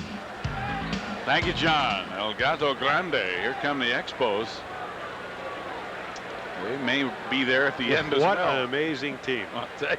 Boy, I mean, you got to give a lot of credit, not only to the Expos, but their manager, Buck Rogers. Somehow, Ubi Brooks leaves, pitching staff decimated. Perez comes to New York. They hang in there. Yep. I think Buck Rogers has become one of the premier managers in baseball, and what he has done has not really been appreciated because the Expos haven't won it all, or even the division. Jody Reed fouling it out of play, and the count 1-1. Of course, last year Montreal had a real chance, not that they don't this year, and they folded badly. Mark Langston unable to win the last month offensively. Of course, Brooks, who went on to play with the Dodgers this year, had a fabulous September.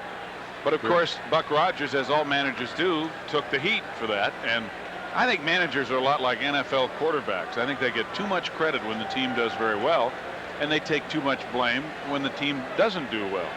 It's somewhere, the real deal is somewhere in between. The real deal. The real deal. You just sell cars? No. Oh, you were a disc jockey. The real deal. It's like the real Don Steele. You know. Joe Morgan, unfazed by most things. He has lost his temper a couple of times, but by and large, it's a pretty even keel situation with him. 3-1. The word stoic. Yes, that would come to mind. Most. Stump Merrill is a little more animated, on the other hand. Well, he's done a good job. You know, you look at a Yankee record, 60 wins, 90 losses. Figure how can you say that? But it's been a tough year. Winfield trade, Steinbrenner out of baseball. Strike called, 3-2. Unsettled pitching staff. You go out and sign Pascual Perez. He managed to pitch 14 innings. Righetti was going to be either the #1 starter or the #2, 3, or 4, or 5, or whatever. And then he was going to be the closer along with Guterman or then Cataray. Disarray type of year. Ball 4. So with 2 out, runners at first and second. Second walk given up by Carey. And it'll bring up Carlos Quintana. Yeah, see, if you're Joe Morgan, by bunting the runner into scoring position, you put the pressure on the opposition. Chuck Carey already 2 runs down. He's got to make the perfect pitch to Jody Reed. Doesn't do it. He walks him. Now you bring up a guy that's hitting over 290. He's already got 65 RBIs. The man can hit in spite of the fact he's flied out and struck out. But you create a situation where you take a 2-run ball game and you may put the lid on this one. 4 or 5 runs may score. And Stump Merrill had the catcher Jim Leyritz go out and buy some time and waited until Leyritz came back behind the plate, and now he comes out. So we'll see if we have a change here. Quintana, of course, a right-handed hitter, hitting, although 0 for 3 tonight, .362 against left-handed pitching.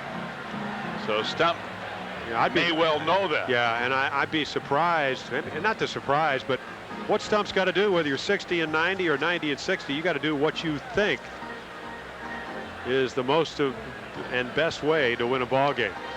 And maybe it's leaving Chuck Carey in, which is what he's going to do. They had a very controversial conversation. Robinson, the right-hander, and the lefty Greg Cadaret a couple of weeks ago. Yanked out of a ball game where he had given up. Robinson, the righty, Cadaret, the lefty. I don't know if but anyway, Carey saying he wanted to pitch into the 4th inning, giving up 8 base hits, 3 walks. Stump Merrill said simple, get somebody out. Tonight he leaves him in there. He just may have gone out and reminded him, hey, this is where you need to get somebody out if you're going to stay in this game. And if we are going to stay in this game as a team. You're right, Boston already leading by 2, and Quintana misses it for strike 1. Carlos has not fared well against Carey tonight, and you know that could be the reason that Carey convinced Stump to leave him in. He struck him out twice and got him to fly out harmlessly to center field. Well, Chuck Carey can make Stump Merrill look like a good manager simply by getting Carlos Quintana out. He can make him look like a chump by giving up a double. Simple as that. Foul on a play, and it's 0-2. On top of his ability to hit left-handed pitching this year, Quintana has hit .336 with runners in scoring position. And he has one right there. Well, it makes the loss of Nick Saski that much less damaging. Saski with over 100 RBIs, 30 home runs. Quintana only with 7, but he's played a pretty good first base. Told you about those 65 runs batted in. Tony Pena at second, Jody Reed at first. A 2-0 Boston lead with 2 out in the top of the 7th inning. 2 strikes the count.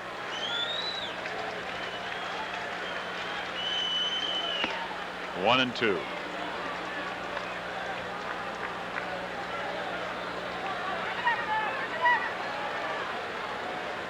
He has only thrown 2 screwballs tonight.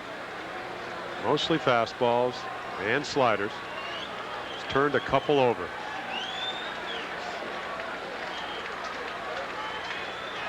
Did he get him? It's strike 3, but Quintana might make it, and here comes Pena. He's going to be out. Well, talk about dumb base running. You got the bases loaded. Lariats thought about having to play at first, and he may have had it, but he made the right decision. Threw it to the pitcher. Still 2-0. Carlos Quintana was hitting when the unusual play unfolded. Strike 3, allowing him with 2 out to go to first. Strikeout number 8, and this is scored as a pass ball. Lariats letting it get by him. Tony Pena, one thing to his credit, he never ever either looks at rack slider or hesitates. Chuck Carey very alertly, you said it best in between. One of the cardinal rules of base running, never make the first or the 3rd out at 3rd base. How about the 3rd out at home? Would have been bases loaded with Wade Boggs up. But those are the kinds of things that the Red Sox have done that have contributed to their demise. And Joe Morgan will tell you, he says we've done it all year. So this is not choking. This is not being nervous. This is not being apprehensive. Kevin Moss with a fly ball to right field. Bernansky has it, 1 away. Back to the studio for an update with John. The Pirates started the night with a 3-game lead over the Mets, trying to add to it here. Sid Bream against Jose De Leon. Langford goes back, won't get to it. It's off the wall. Bonds comes all the way around from first to score to give the Pirates a 1-0 lead in the 7th on the double. They're now in the 8th, still 1-0. Back to Steve and Jim. And a reminder that will be the game on Sunday. The Cardinals and the Pirates here on ESPN, 1:30 in the afternoon. Some of you will see this game right here, Boston and the Yankees as well. A Sunday afternoon affair here on ESPN. For the final 2 Sundays of the season. Jesse Barfield has popped out to short and walked. Ball 2. Well, Chuck Carey picked up Stump Merrill. Then the kicker can pick up Tony Pena just by shutting him out the rest of the way. Either that by himself or with some help. That will make everybody forget about that base running blunder. Popped up. Jody Reed going out to short right field, but Brunansky will have the play for the second out of the 7th inning.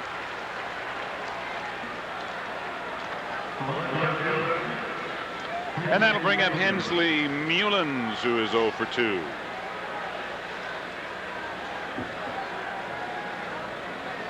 Hensley Mullins with a chance, if he has a long major league career, to make the all-name team. Oh, yes. Not to be confused with Helmsley.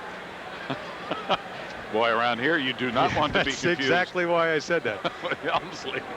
The Yankees against right-handed starting pitchers, 37 and 64. I think they don't miss Mattingly, even though he's playing tonight. Haven't missed him over the course of the 90 season. Well, just to show you, he and Moz are the only left-handed hitters in the lineup. Yeah. Moz hadn't been here the whole year either. 7 right-handers in this lineup. Of course, they could be throwing Mel Hall against you. Claudell Washington still injured. Have you seen Claudell this year? Yes, I saw him in the clubhouse before the game. But you mean on the field playing? Yeah. Well. No. No, I am not. Rick Cerrone there with Don Mattingly. A slider missed, 2-2. Mullins tonight has hit a couple of rockets. He hit a line drive out to center field and a wicked one-hopper to Boggs, who made a fine play at third to get a force play at second to end the inning in the 4th.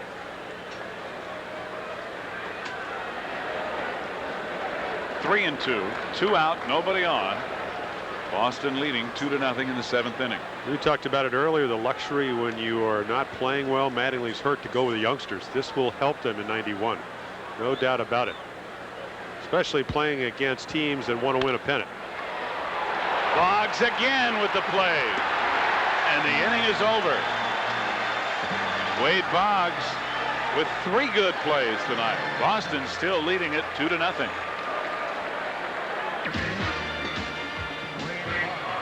Welcome back to Yankee Stadium on Baseball Tonight here on ESPN. Steve Zabriskie and Jim Palmer with you, and a 2-0 Boston lead as we go to the 8th. And a hopeful fan from the Catskills. Yeah, it's one thing to it's one thing to bring your glove, right? But these guys have nets. We're almost into the year 2000. What will they think of next? Look at all the nets. Fishing for foul balls. Holy cow, Stevie! Can you believe it?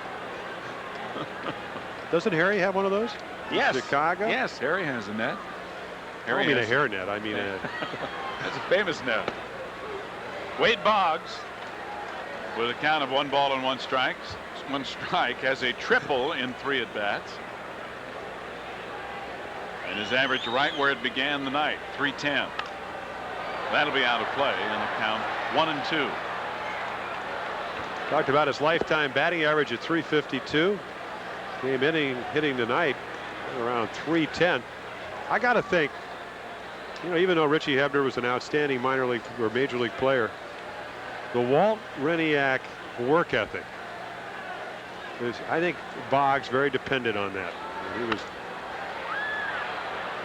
last year hit 330, which most hitters would dream about hitting. Yep, and at 22 points below his career average. I mean, he has set such a high standard for himself that it's going to be very difficult for him to maintain it as his career goes on.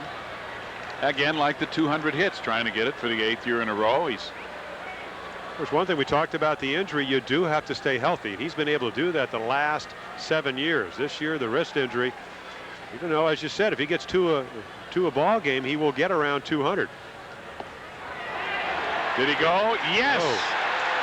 Dave Phillips, the third base umpire, punches out Wade Boggs for the first out here in the 8th inning. That is the 9th strikeout for Chuck Carey.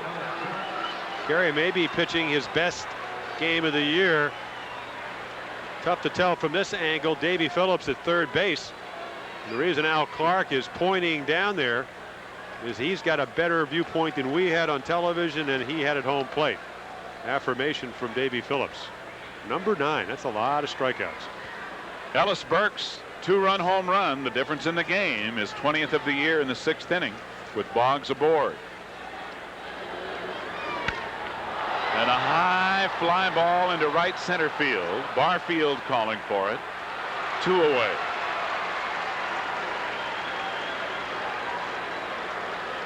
Let's go back and take a look at the charge. Ellis Burks put in one in his previous at bat. Man at third with 1 out, infield in. Whammo. I'm telling you. He jumped all over that pitch. Well, it looked like the ball was running away. He just looked out, which is what a hitter can do in certain situations. You got to have a quick bat to get the bat head out on the outer half of the plate and pull the ball. Mike Greenwell hits one high and deep to right center. Home run.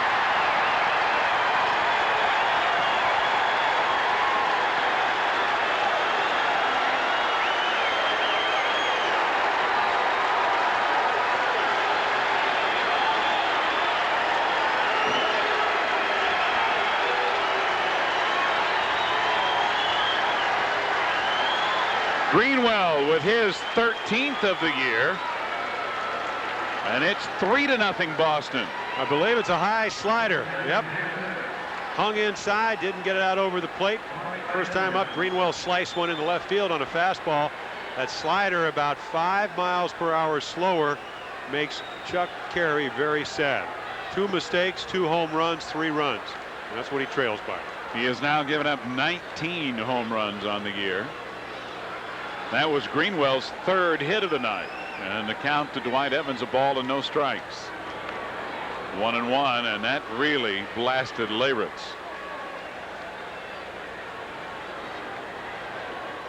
You made a good point early about the fact that Chuck Carey, as we look at Jim Leyritz trying to shake off the foul ball off his mask. But Chuck Carey's 6'4". He's about 215 pounds. He is a high ball pitcher, even in Yankee Stadium, with the dimensions being brought in over the last couple of years. They're going to throw a lot of home runs. I would think for him to be successful, he's going to have to work the ball lower in the strike zone. Maybe throw a couple more 2-seam fastballs that sink. Foul back. Get back to that screwball, which was so successful for him last year. It has nothing to do with the fact that he has not pitched a good game. He has pitched a terrific game tonight. But as most pitchers, you're dependent on your offense. Yankees, worst offense in the American League. Slapped on the ground to short. Alvaro Espinoza throws out Evans, and the inning is over. But the home run by Greenwell tacks another one on to the Boston lead. 3-0 in the middle of the 8th. 3-0 here. The Red Sox with the lead going to the bottom of the 8th. And into the game, Larry Anderson on the mound, relieving Dana Kicker, who goes 7 innings and leaves as the winning pitcher of record. Larry Anderson required from Houston. There are the numbers. Boy, 14 strikeouts and 20 strikeouts in 14 innings, only 6 hits. Very impressive 3 base on balls. Was in 50 games for Houston, saved 6 games, was 5-2 with an ERA of under 2 runs a ball game. Houston trying to rebuild, get back in the pennant race in the National League West. So he is eligible for the playoffs if the Red Sox make it.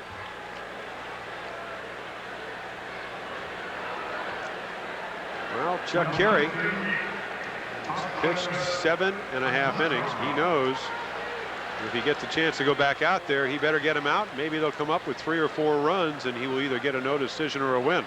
Right now, got a big L looming in his face. Yes. He's pitched well, though. He did. He pitched very well. The 2 home runs have done him in to this point. Oscar Zokar, the rookie, is going to pinch hit for Jim Leyritz, and Leyritz taking that foul ball off the point of his shoulder, may be injured, or it may be just that Stump Merrill elected to pinch hit here. Zokar hitting .236, 4 homers, 18 RBIs. As a pinch hitter, he's 2 for 7.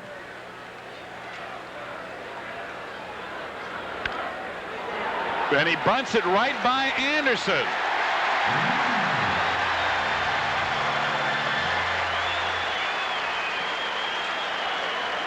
Only the 3rd hit for the Yankees.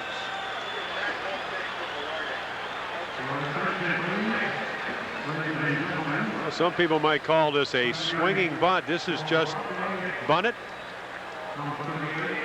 Like old Forbes Field. Revere at short, not expecting the bunt, playing back, probably normal position, and you get a base runner. Anytime you need. Excuse me, Jim. Anytime the second baseman or the shortstop field a bunt, you're probably going to have a base hit. Larry Anderson known for his slider as he faced Matt Notes coming into pinch hit. Notes pinch hitting for Randy Velarde. And hitting .252. Now with the ground ball to short, it could be a double play, and a tough throw for Jody Reed. Noakes beats it out. And the reason it was such a tough play is that Jody Reed playing Matt's Notes in the hole to pull. Revere could have. It would have been much better advised to take it himself. He was closer to second base than Jody Reed was. Right here he gets the ball. This is perfect double play. Reed's having to come about maybe 20 steps. Tries to turn the double play. Boy, it looked like he may have been out by about a quarter of a step. Great effort by Jody Reed. Decide for yourself. And my partner says he was safe. Former umpire Steve Zabriskie made the call. Well, it looked like he was safe anyway. Another pinch hitter for the Yankees, Mel Hall, is going to bat for Alvaro Espinoza, and now Stump Merrill's coming out to home plate umpire Al Clark.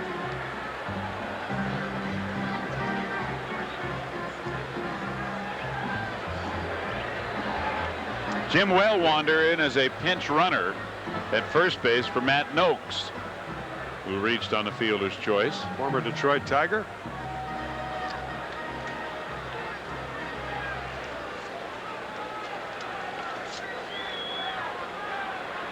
And Joe Morgan makes the appropriate adjustments to his lineup card. Mel Hall hitting .259 with 12 homers and 46 RBIs. As a pinch hitter, Mel is 3 for 14. He has a pinch hit home run and has driven in 2.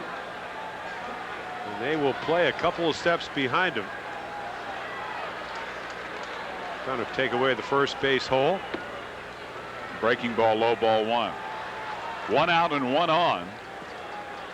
You can see that the third baseman Wade Boggs is way off the line, and the defense on the right side is shifted over, expecting Hall to pull the ball that way.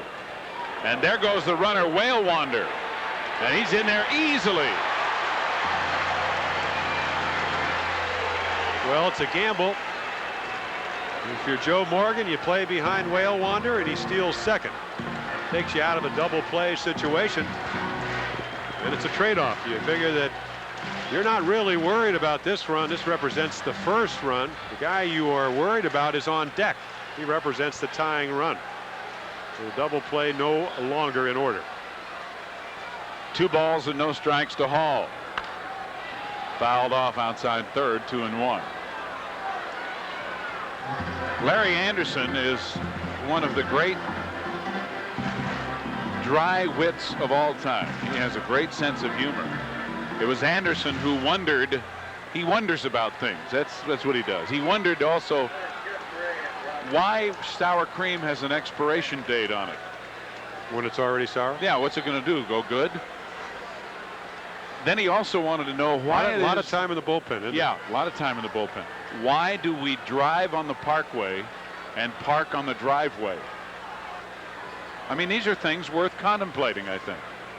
But that's Larry Anderson.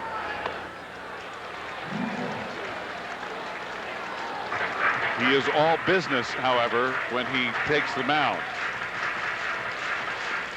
2-2 to Hall. Wellwander at second with 1 out.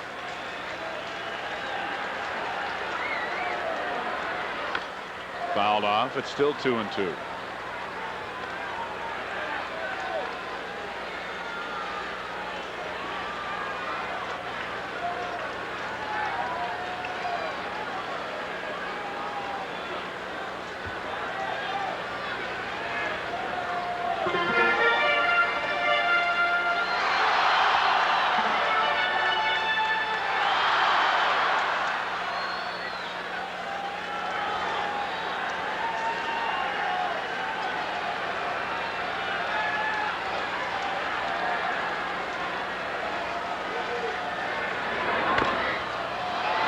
High chopper down the first baseline. What a play by Anderson as he snagged the ball on the run and beat Mel Hall to the bag. And on the play, Whale Wander goes to third.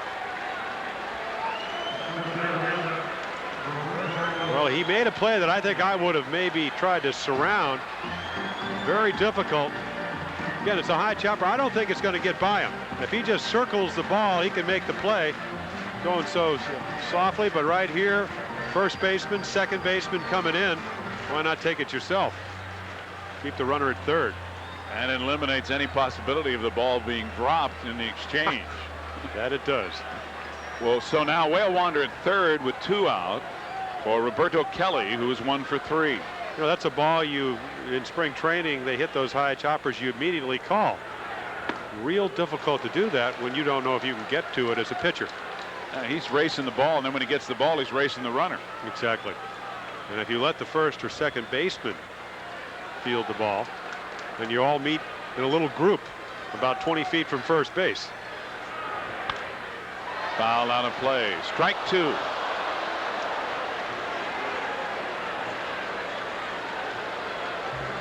Jeff Gray, the right-hander, and Rob Murphy, the left-hander, warming for Boston.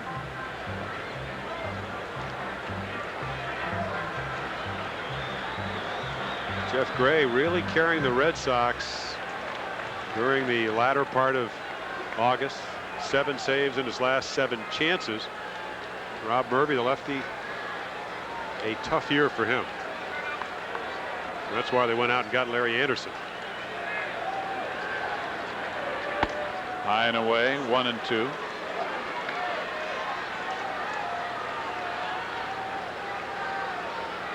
If you're Joe Morgan down the stretch, who do you use? Reardon coming back from back surgery, not pitching with his usual stuff. Do you go with Anderson, who's a veteran, or do you go with Gray, who's done the job for you? Tough decision. It is a tough decision. Off the end of the bat to second base, Jody Reed to Carlos Quintana. The inning is over. 1 hit and 1 left in the 8th for the Yankees. Boston takes their lead to the 9th. If Mets fans are watching tonight, you're getting that sinking feeling in the National League East. Zane Smith, what a job he's done here. His 5th victory as a Pirate. Complete Game 5 hitter, getting Langford there in the 9th inning. They now have a 3.5 game lead over the Mets. Meantime, the Expos trying to stay in it, but in the 7th inning, Darren Dalton here, scoring Lenny Dykstra to tie the game at 4-4. Should the Phillies come back and win this game, Montreal would fall 5.5 back. It's 4-4 in the 7th. Let's go back to Steve and Jenny. Thank you, John. Nothing like those pennant races time. Jim Whale Wander remains in the game and will play third base, replacing Randy Velarde. Into the game at shortstop for the Yankees, Wayne Tolleson replaces Alvaro Espinoza. And doing the catching now is Bob Guerin, who replaces Jim Layridge, who was also pinch hit for. And on the mound, new pitcher for the Yankees, Eric Kerr Plunk, as the Boomer would say, in relief of Chuck Carey, who went 8 strong innings but leaves trailing 3-0. Yeah, Plunk, a overpowering fastball, good numbers, only 55 hits in 69 innings, 63 strikeouts. Came over the Ricky Henderson trade. Polonia coming from Oakland along with Greg Cataray and Eric Plump. Big curveball, high, about a 90-plus fastball.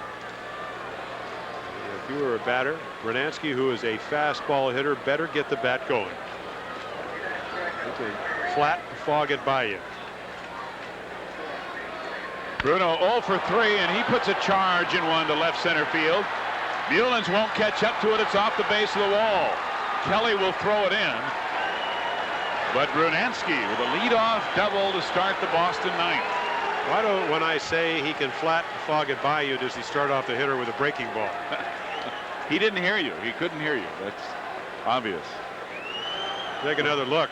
He does have an overpowering fastball. This is some kind of breaking ball. Where is it? Right on a tee, belt high.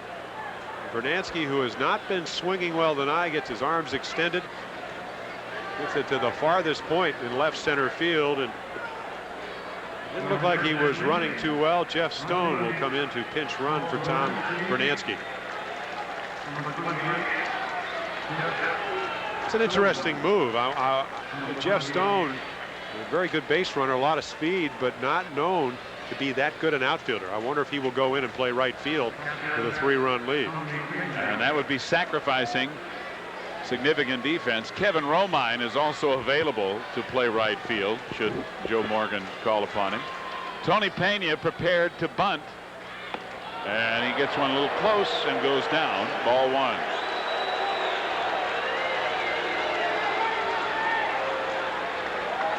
Well, when you square around early, they tell you to throw the ball up in the strike zone.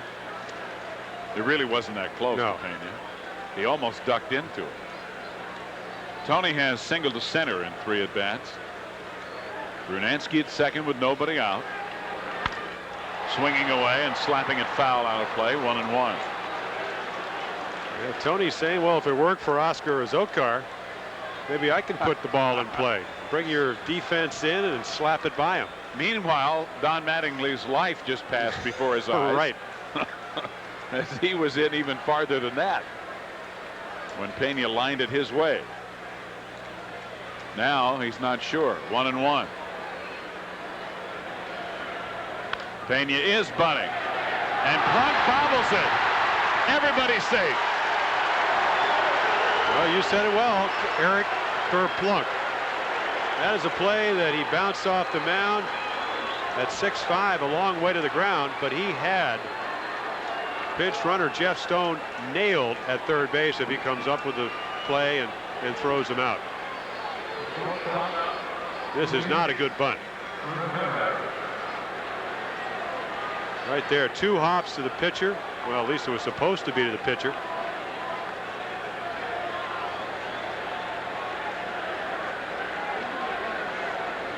And Guerin pointing, of course, third, then first. Well, that, again, when you're taught where to go, the catcher tells you. He tells you, of course, when you throw home runs, where to go too sometimes, but he gives you directions because he can see the plays. Luis in front of him. Yeah. Well, he did the appropriate thing. Guerin was saying third when if he feels it cleanly. Then when he bobbled it, he still had a chance had he been able to pick it up immediately to get Pena at first. So he changed the call, but Plunk was unable to do either. Well, we saw Jim Cott before the game. Yes. He did not exhibit Cott's cat-like reflexes once he dropped it. Kitty was perhaps the best. Best I ever saw. One of the all-time greats at fielding that position. Well, those are small things, but when you come in and you have a chance to get an out and you don't, 3-0 ball game can get away from you. Infield in for the Yankees. Runners at first and third. Foul back. Guerin gives it a look, but it's out of play. 1-1. 3-0 Boston leading with nobody out in the top of the 9th inning. At last report, a 1-1 tie in Toronto in the 8th inning.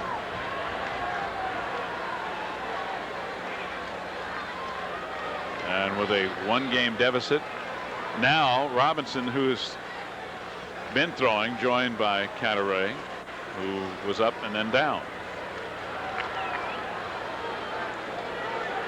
Boston holds on and wins, and Toronto were to lose, we'd be back with a tie in the American League East.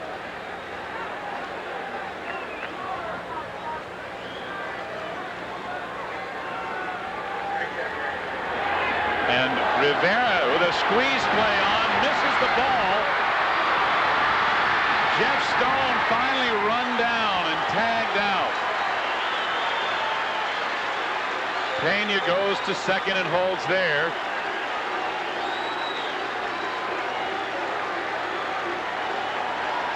Almost an impossible pitch to bunt in defense of Luis Rivera. Well, Joe Morgan probably thinking you'd get a fastball. That's not an easy pitch either when you throw over 90, but a lot of people feel the curveball is an easier pitch to bunt because the ball is going down. But this one is in the dirt right there, well out in front of the plate. Rivera can't get it. Guerin does. Right here, the speed of Whale Wander really helps the Yankees because Jeff Stone can run. And they get the out. So Pena at second with 1 out, and Rivera still hitting with a count of 1-2. Yeah, if there's any redeeming quality to that play is that Pena got into scoring position. It's the only thing I can think of. Yep. That's not a bad idea. It's not a bad play. It's just that it was almost an impossible pitch to bunt. Rivera. Yeah, it's such a beautiful play when it works. The squeeze play. And you don't see it very often, that's for sure. Well, that's one of the reasons you don't, because a lot of times it doesn't work. It's a gamble. Good breaking ball, and Rivera swings right through it, and he's out. First strikeout for Eric Plunk, the 10th of the night for Yankee pitching, as Chuck Carey struck out 9. Time a big curveball. Starts up, goes down. This is what Luis Rivera has to look at. And that's normal speed, real tight spin. That's what a good curveball has.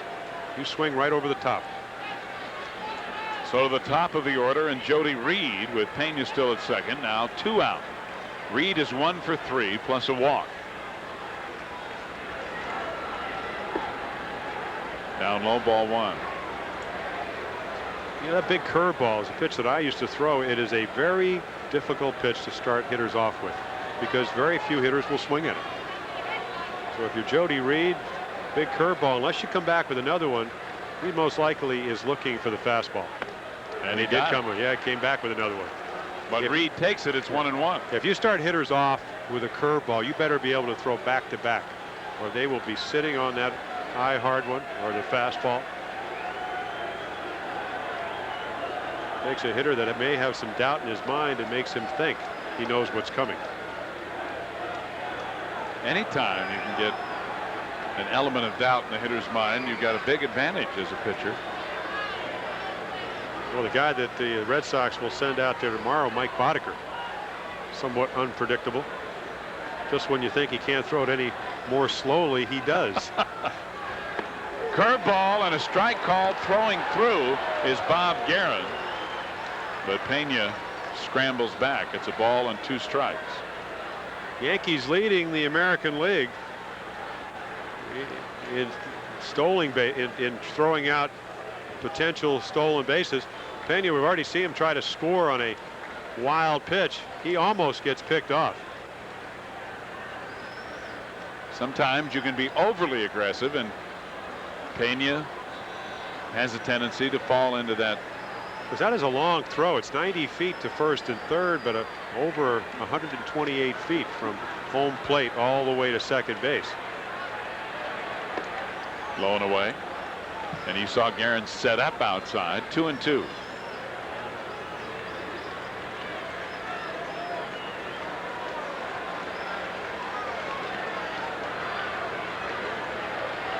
That's what's amazing about guys like Pena and Santiago, who throw down there from their knees, or in Pena's case, from a sitting position.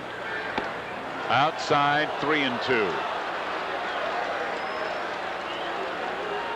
Very unusual defense on Jody Reed. They play him in the off field, which is what you should, very shallow, but deep in left field. I've already seen him drive a ball to left. So Kelly in center, shallow. Barfield in right, shallow, but the left fielder, Muellen's playing very deep. In the dirt, ball 4, blocked by Guerin. Pena with no chance to go to third. And Reed walks to put runners at first and second with 2 out.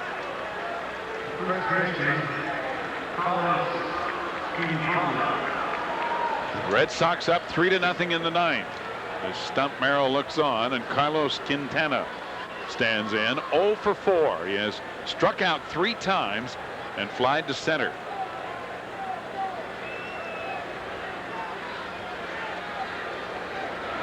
Fastball, looper, caught by Steve Sachs. The Red Sox threaten but are turned away in the 9th. They do, however, take a 3-run lead to the bottom of the inning.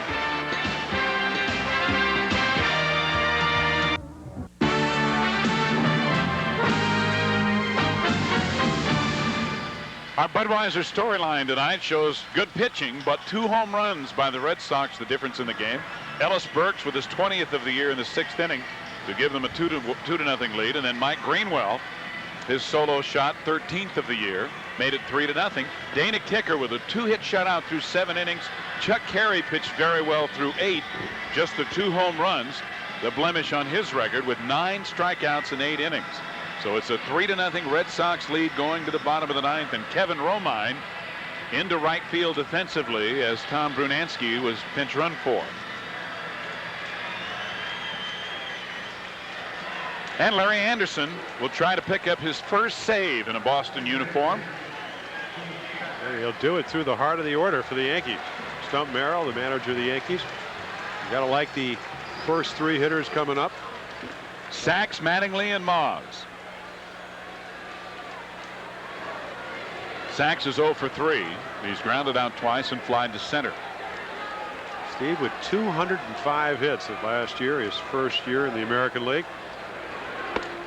On the corner, strike 1. Of course, former Dodger, played with the Dodgers for a number of years, should know Larry Anderson. You'll know what his repertoire is all about.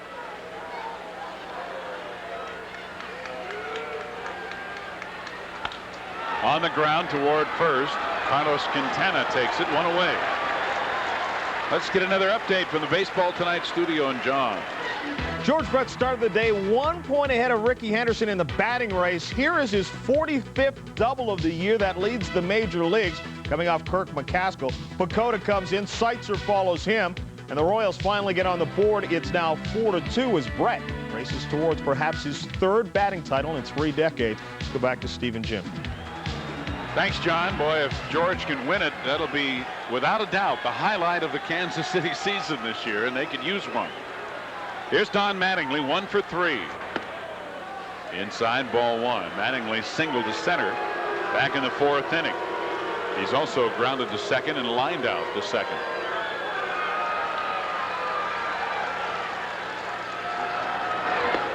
Strike, 1-1. Don Mattingly winning a batting championship back in 1984 when he hit .343.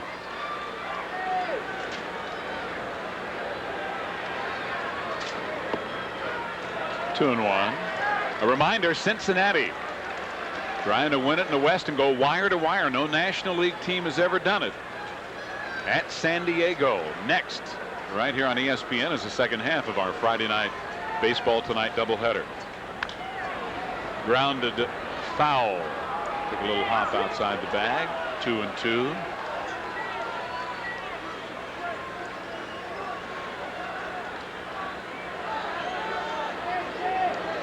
Gary Thorne and Joe Morgan are standing by in San Diego. Not bad duty. No. Probably a little warmer tonight than it is here. I know that Gary Thorne was out there on that beach this morning as soon as he could, catching those rays. Right, exposing that whole body to the rays. I hope he went early so he didn't offend anybody. Mattingly with a foul ball. Oh, you are cruel. Well, last Friday, I tell you what, you and Thorny were zinging me when I was on the West Coast. We just knew you were eating popcorn. I know you're going to be taking these 3 bags, extra bags home. Those are yours.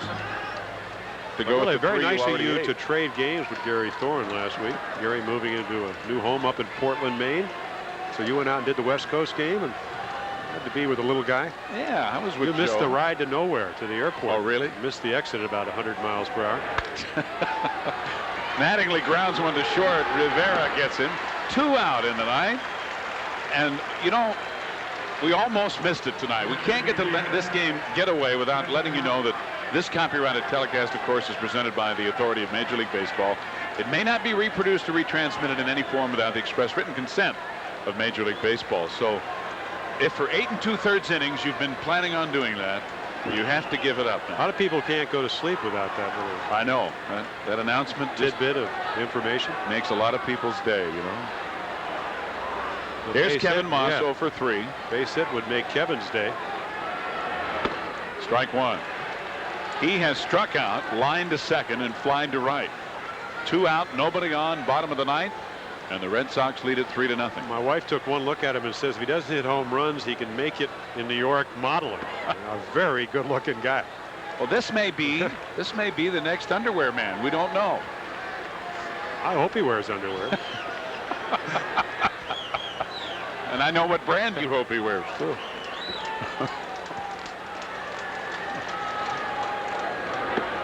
Ooh, man, close. 2 balls and 1 strike. Anderson trying to finish it off for Dana Kicker and pick up his first save since coming to the Red Sox. Darrell Evans trying to get Kevin Moss to look for different pitches. You know, the first month or so, just fastball after fastball.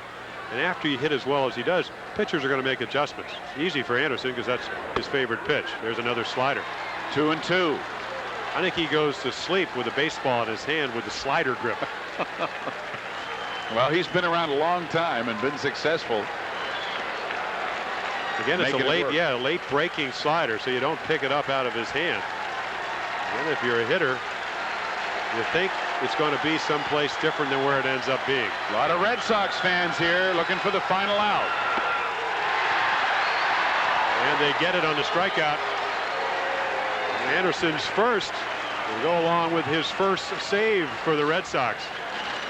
Anderson retires the side in order in the ninth, and the Red Sox now will look at that scoreboard and see what happens in Toronto. They've done what they needed to do, and they need to keep doing it. Well, and they will. They will go right in the locker room, and they will either get it on the phone or somewhere by the news, go home and maybe watch the second game of the ESPN doubleheader. The score up in between the Toronto Blue Jays is 1-1. So big game for the Red Sox as they win. They get a great performance from Dana Kicker. He wins his 7th. Greenwell and Burks with home runs, and our final score again 3-0 Boston as Dana Kicker wins it. He's now 7-9.